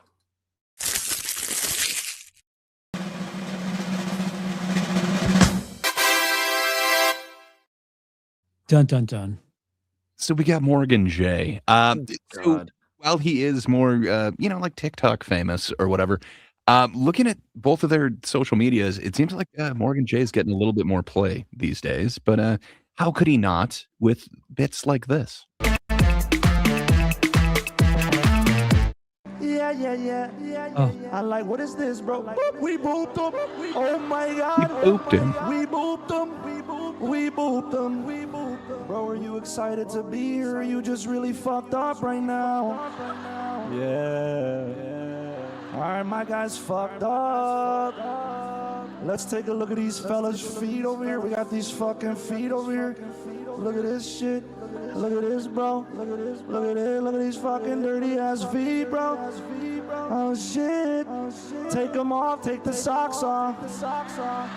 Take the socks off. Take the socks off. Oh, take that sock. Take that off, bro. Take that off. God. Oh shit. Oh my God. Oh shit. Yeah. Oh my God. Bro, we gotta get Is you he like something for those toenails. They Tarantino fucked up, bro. of crowd work? They What is fucked up. this? They fucked up. Toenails fucked up, bro. Man, I dislike him. I just don't even like. I would smack the fuck out of him. I hate TikTok. I fucking hate it. Well, this is the worst of the AI-generated fight cards. But Who are these people now? Wait, yeah, what's going on here? this is supposed to represent both of them. But Matt Rife versus Morgan J. The What is there a guitar randomly in Morgan He does play J's arm? guitar. He does play guitar. Just like Matt Rife apparently does also some real set work. Dude, I didn't, and the hack part you think is the crowd work. I didn't know Matt Rife drank Bryce Rigby beer. Indeed, he never left them. Even during the controversy, he stood by their It's side. that shit from Estonia. It's really good. You got to import it though. Really hoppy. I don't. So I don't know, man. It's the crowd work. So I could have just grabbed the same crowd work from both of them, where they just ask like, "What's your name? What do you do?" These were weird, kind of one-off situations, but like Charles mentioned, okay, so if you're not seeing the visual to this, do you want to hear him just singing in share levels of auto-tune or T-Pain, T-Shame, as Nightmares and Nerdscapes is bringing up, levels of auto-tune, or do you, I don't know, just no part of this, even if you can see it, it doesn't seem like it's visually entertaining. Man, it's that same crowd work thing where there's got to be something beyond just what's your name, what do you do? Well, like that is hacky crowd work. Like that's crowd work 101. And I don't know, it feels like But you don't understand. He the booped them. definition of hack. Yeah, look at No, them. that's the funny look thing. Look at them socks. Look at them socks. Look at them socks. No, did I say it again? Wait, take look off at them the sock. socks. Look at them socks. Like fuck, man. You Shut got a the fucked up fuck up. toenail. You got a fucked up toenail. Yeah. I don't know, man. To me, I just absolutely hate both of them. I don't get it. Matt Rife has made me laugh a little bit more. I am yet to laugh Again, at they're a Morgan getting J different clip. ages. Matt Rife is now 28. And hey, Morgan J's 36 now. Man, they're getting They younger and used to younger be these days. a little bit closer, but yeah, I think Laps probably has accurate information. Yeah, maybe we're not in trouble Mine just yet. just came from AI. But I just put the information on there from the Wikipedia. So You're good. Yeah, I think yours is more correct. good, Laps. Mine was generated by AI here, Clearly, so I don't think any of it's correct. This Abercrombie and Fitch model to the left apparently is Matt Rife, and apparently they're 28. And I don't know who the fuck that is on the right. Hassan Piker there to the right is Morgan J. I mean, listen, the first three things have been really impressive. You know, I fully fear the clankers, but I ran out of credits. I wanted to redo this one, but it's fine. It's fine. Yeah. Why be creative and original about these two? Am I right? Yeah, that's kind of the other idea behind it. Do they deserve getting They this? had their stand-ins come in. Their poor man's poor man came in. They're homeless man. But Yes. I don't know. For me, I think Matt Rife actually has a bit of comedy behind it. Where what I'm literally seeing with Morgan J is it's standard hack crowd work mixed with songs, and then he's forcing audience participation, and then it's just running through the audience, waiting for a moment where he can then look back and kind of smirk at the camera. To me, that's so much more hack than what Matt Rife is doing. But I'm not a fan of what Matt Rife is doing. So reluctantly, I'm saying Rife is less hack. What say you guys? Yeah, I've seen Matt Rife be non-hack. I've seen it. Not saying it was good, but I've seen it.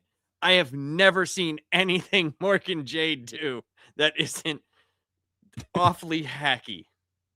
I just haven't. I haven't watched a lot of him. I did watch him after the first time, the show we did where you brought him up, Gray. I did watch some of his stuff because I wanted to see like what this was, and I've seen him play the guitar. I've seen him do the keyboard thing that he does with the voice. And I just it was all the same though. He was just like, there was times. Well, did you see his song where he makes the audience participate and the chorus is ha ha ha ha ha, and then you laugh in different languages. Eventually you get to Spanish where it's ja ja ja ja ja. Well, I did see him where he's sitting on stage and he's doing the keyboard thing and he's calling out things that he sees but like he couldn't even see half the audience. So like he didn't even know what he was doing. And it was just it was hack as well as just awful. So he takes it for me. I want to be contrarian just so we have some different answers up here, but I can't. Like this dude he bothers me to a huge degree as well. I believe Morgan. What's your feelings? You like the Morgan J? I believe Morgan J is the number 2 seed in the bracket. Ooh. I agree. I have not seen Matt Rife. I've only seen the Christmas crowd special and then something else that I reacted to for my patrons. But this really technically doesn't have to do with his stand-up material, but Matt Rife was a guest recently on Kill Tony. And something that I found really endearing about him was he was as a guest on the panel of Kill Tony. You could tell that he was really supportive of people on stage, even when they were fucking bombing. Like you could see, like his full body was to the speaker, and definitely like visually, like cheering them on.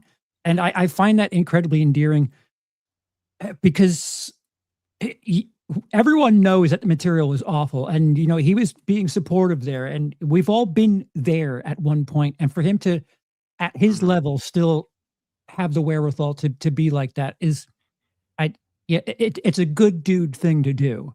The one episode where he had the blonde hair, he consoled the one guy that couldn't even, it barely could talk, get through his thing. So he was actually endearing, put it that way. He had qualities of a person that you don't necessarily get from his. Right. And I would like to throw this out there. So like chairman of the board, another watch along that we need to do is the Matt Rife, Jamie Kennedy vehicle, Don't Suck, where Matt Rife plays a vampire and Jamie Kennedy is a veteran comedian who they team up to take on the comedy world. I think we definitely need to see that. I can't think of anything from Morgan J that we need to watch together. Well, just a thing that if you don't like someone's work, their art, that's fine. It doesn't mean that human being is bad. Right. I'm not saying that Morgan J is bad. No. I just have seen more of Matt Rife that, there's a bit more to his stage persona that I find a bit endearing, a bit charming. Morgan J, I've only seen like TikTok worthy fucking shortcut You're not just missing anything, like Charles. morning radio shit. It's just Looks like you've taken most of that in. I watched. I actively watched after we did that show where Gray's thing where he's, you know, he doesn't understand why people find him funny. When we did that, I actually went and watched a bunch of his stuff, and it was what you see is what you get. It might not be him running through the crowd.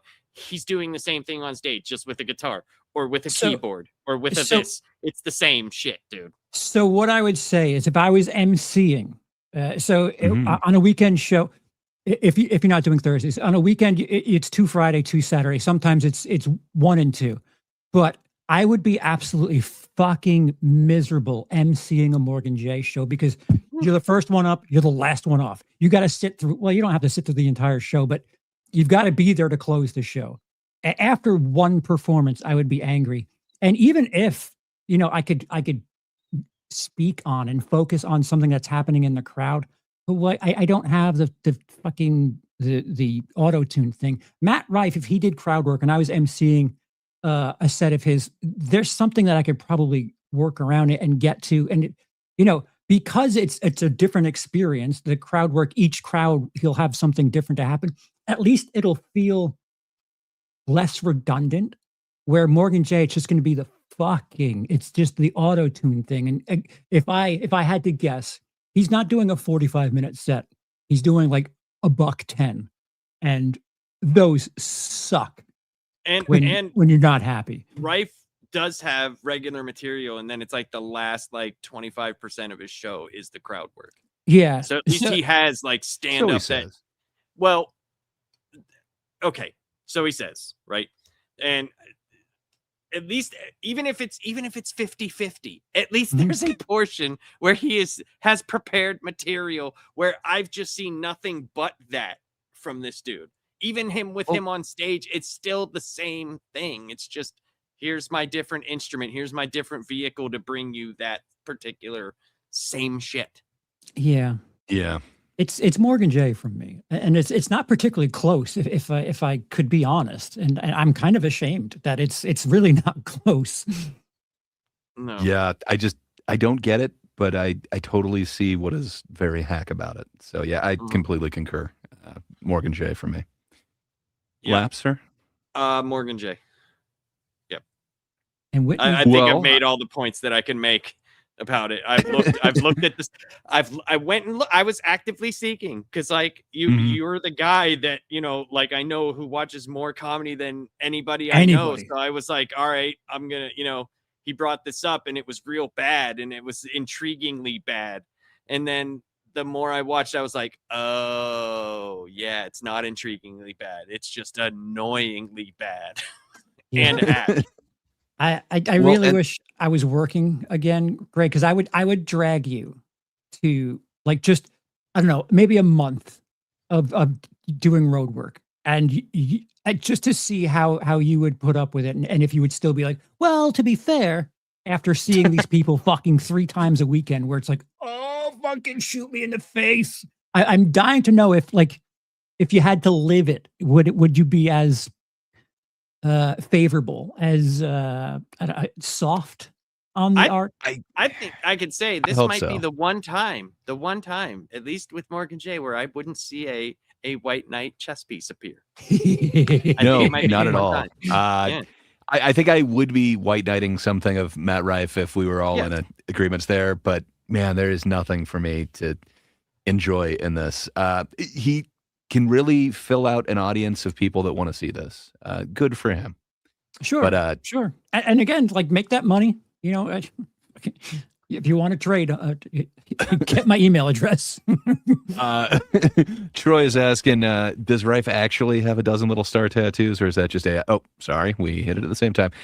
I do believe that's just AI. I have no clue on his tattoo situation. I think he's got some, but well, AI really screwed this one up. I wish I had more credits. I would have redone it. Well, Whitney Cummings had a rather mannish, hairy arm. For one, hers. yeah, the right one. I think it was like the grit in the picture, but it did look like, I didn't want to say anything, but it did look like a hairy ass arm. Yep. So Well, I I guess all should we? the matchups, so we could show the bracket that we Indeed. made while doing the show. Okay. So random. It's incredible how randomly it worked out to be that. Yeah. Wow. Fate, man. I love those packs.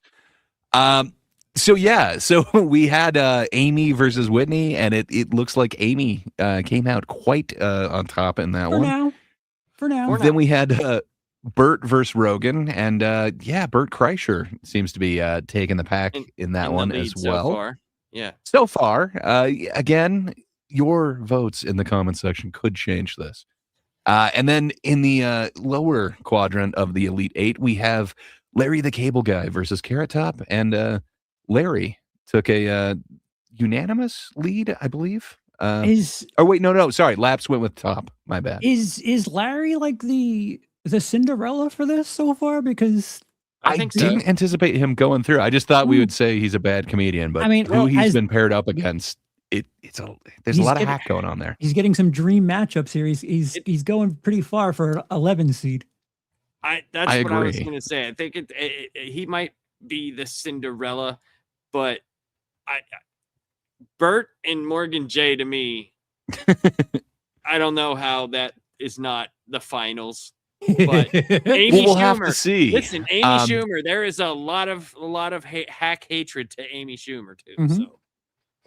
Well, we'll have to see what matchups the Magic Packs give us next week. But and then the final one, we had Morgan J having a unanimous victory over Matt Rife, surprisingly. But don't worry, Matt Rife will make another appearance when we finally watch Don't Suck together. It'll be great. We got to do that eventually. Well, you never know, dude. What if the people vote for Matt Rife? I mean, indeed, that's it is 7 days, man. I mean, we'll see. I don't see it happening, but we'll see. It seemed like everybody that we have here hated Morgan J. So he's the number 2 seed. He's second only to Amy Schumer, who's got like generational hatred on the internet. So yeah. Morgan J is very popular with their audience, but I don't know that they're the average comedy fan or even a fan of comedy in general. That is a brilliant way to put it, because fans of comedy won't appreciate hack material. And normies, well, let's go see the guy who does the auto-tune. That's not stand up. Go fuck yourself. Never come to any of my shows. Nightmares and Nerdscapes points out again, talking about the lexicon. Morgan J is probably popular with the 6'7" crowd, they would imagine. I think you're probably right on that one. Charles, I didn't happen to check your version of the stream. Did you have a poll up this week? I did. So today's poll on my channel was, who do you think was robbed with their matchup in the Sweet 16 round? 0% of the vote went to Brian Callen. So they felt like he should have gone against Joe Rogan and should have gotten beaten soundly. Mm-hmm. Even with the Apple one, like we even got some of the closer. Wait. In memoriam clip. Was it Brian Callen versus Joe Rogan? I might have my matchups wrong. Was it Callen versus Bert? Now I'm forgetting. It was Brian Segura. Callen versus Bert Kreischer. Okay, Yeah. so up next, Andrew Schultz with 17%. It was Andrew Schultz versus Joe Rogan. Yeah.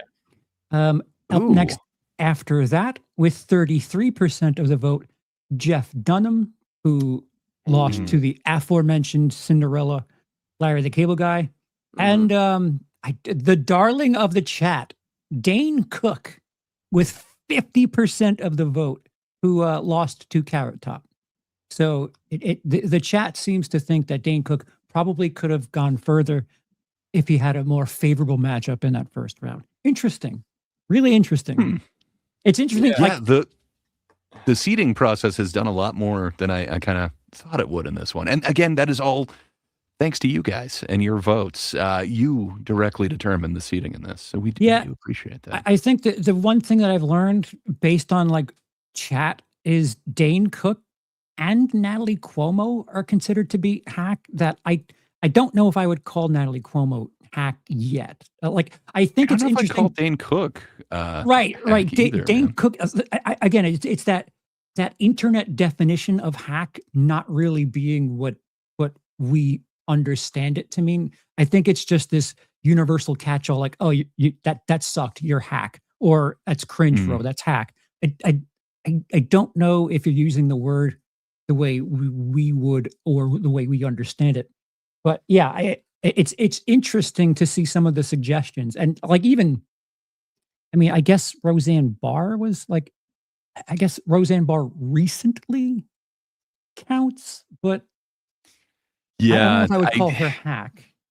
No, I think some people might be going off the kind of performance that we last saw on that Yeah. Phil Well, Tony special. that and there was like a few other things that she did, like when she did her tweets, and then she did that live on Twitter that was like 45 minutes that just she abolished literally like right after it was done. But it's the internet. It was people got it, and it was just awful. And I don't know if I would call that hack. I just might call that like she shouldn't have said that shit. Yeah. Yeah, there's a You know. different, like, I think people are saying things that they don't know what the word means. And I think that's just, Yeah. But I think the audience here did a very good job. I think they did a pretty damn good job here.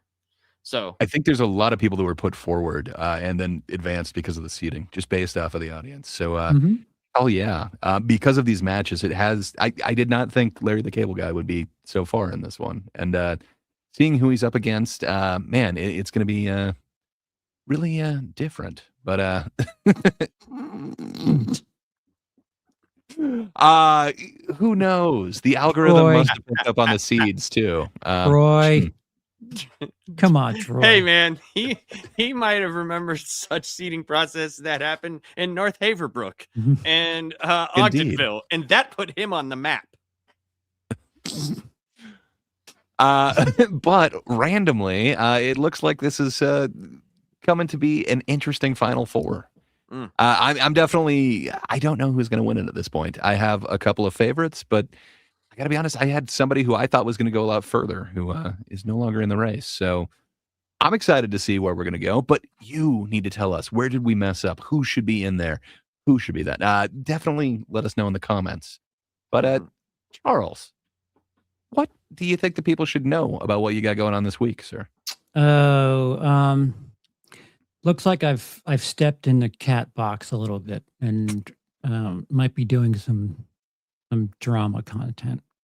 Nice. Kind of got involved with someone who's calling someone out and unfairly so. Oh snap! Are you calling into question my Arc Raiders leadership? That's not unfairly. We understand why he's calling that into question. Oh, that's very true. That's 100% true. Well, I know I need to catch up on that, but yeah, if you're watching this, go back and see Charles's previous stream and community question, because somebody's now got Charles's name in their mouth. So maybe not. It's pretty interesting. I am that dude where the person just was commented a screen grab of my video and said, I didn't watch it, but just to let you know, this guy's got you in his thumbnail.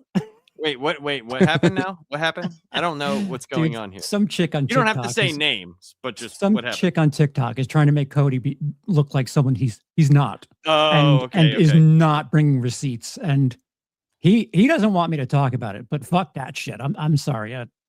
No. Yeah, No, he's you're a not good getting dude, away man. with this. He's He is a good dude. There's like why would you okay. Yeah. He doesn't want to get involved. He doesn't have to get involved. No, I will. He definitely doesn't.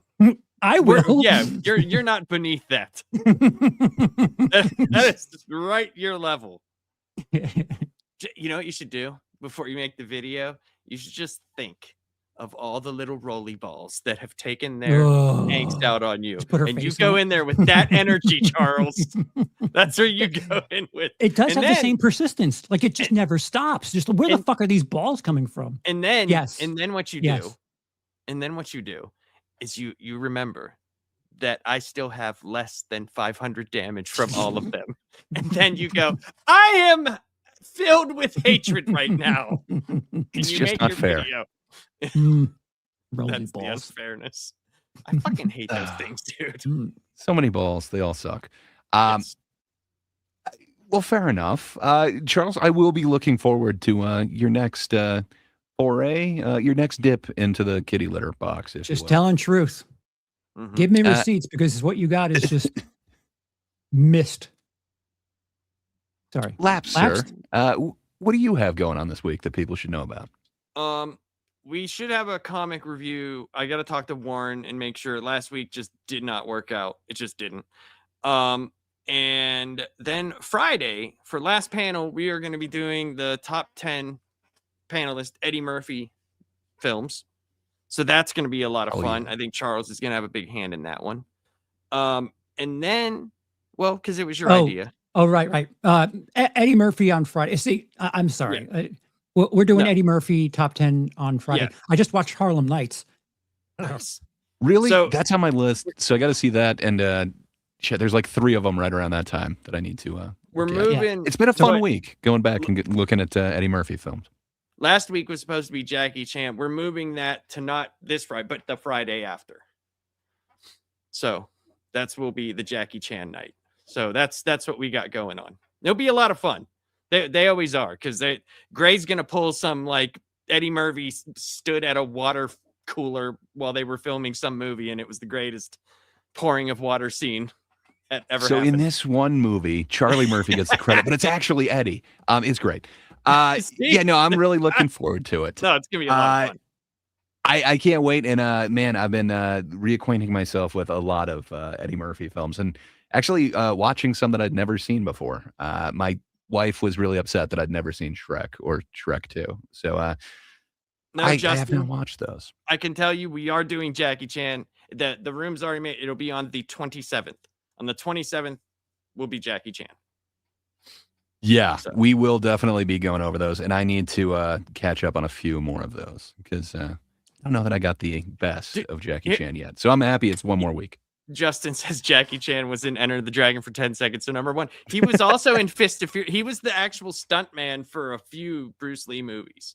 You're going to see, Matt, like, you're going to see like my comic book nerddom come out during the Jackie Chan stuff, because like I was the same place I was getting a lot of my anime from. They had in there, you could get movies that they were all typeset with Windows Movie Maker. It was like subtitles before subtitles, right? And I actually knew Rumble in the Bronx, that was a big American thing. I knew it as Red Foreigners District, and I had seen it like 4 years earlier. So when it came out, I was like, wait a minute. More sense than calling it the Bronx, but yeah, I was like, wait a minute, is this the? And then Operation Condor, and I was like, wait a minute, this is Armor of the Gods. And then First Strike was freaking, the Police Story 4. Same with Super Cop, that was Police Story 3. So like, I have a very weird relationship with those movies and how I saw them to how they came out in America. So it's gonna be a lot of fun. I think that's gonna be a great I'm excited episode for that one, because I have way more of a surface level knowledge. So you're going to be enlightening me, and you're going to be doing the long goodbye type calls, I'm assuming. But this week, I'm really looking forward to everything that Charles has in store for this Eddie Murphy one. Everyone loves the Eddie Murphy movies. So, can't wait for that. Laps, sir. You want to hit that button? I sure do. He used to love comics, now he just complains. Gray poop pays in the corner.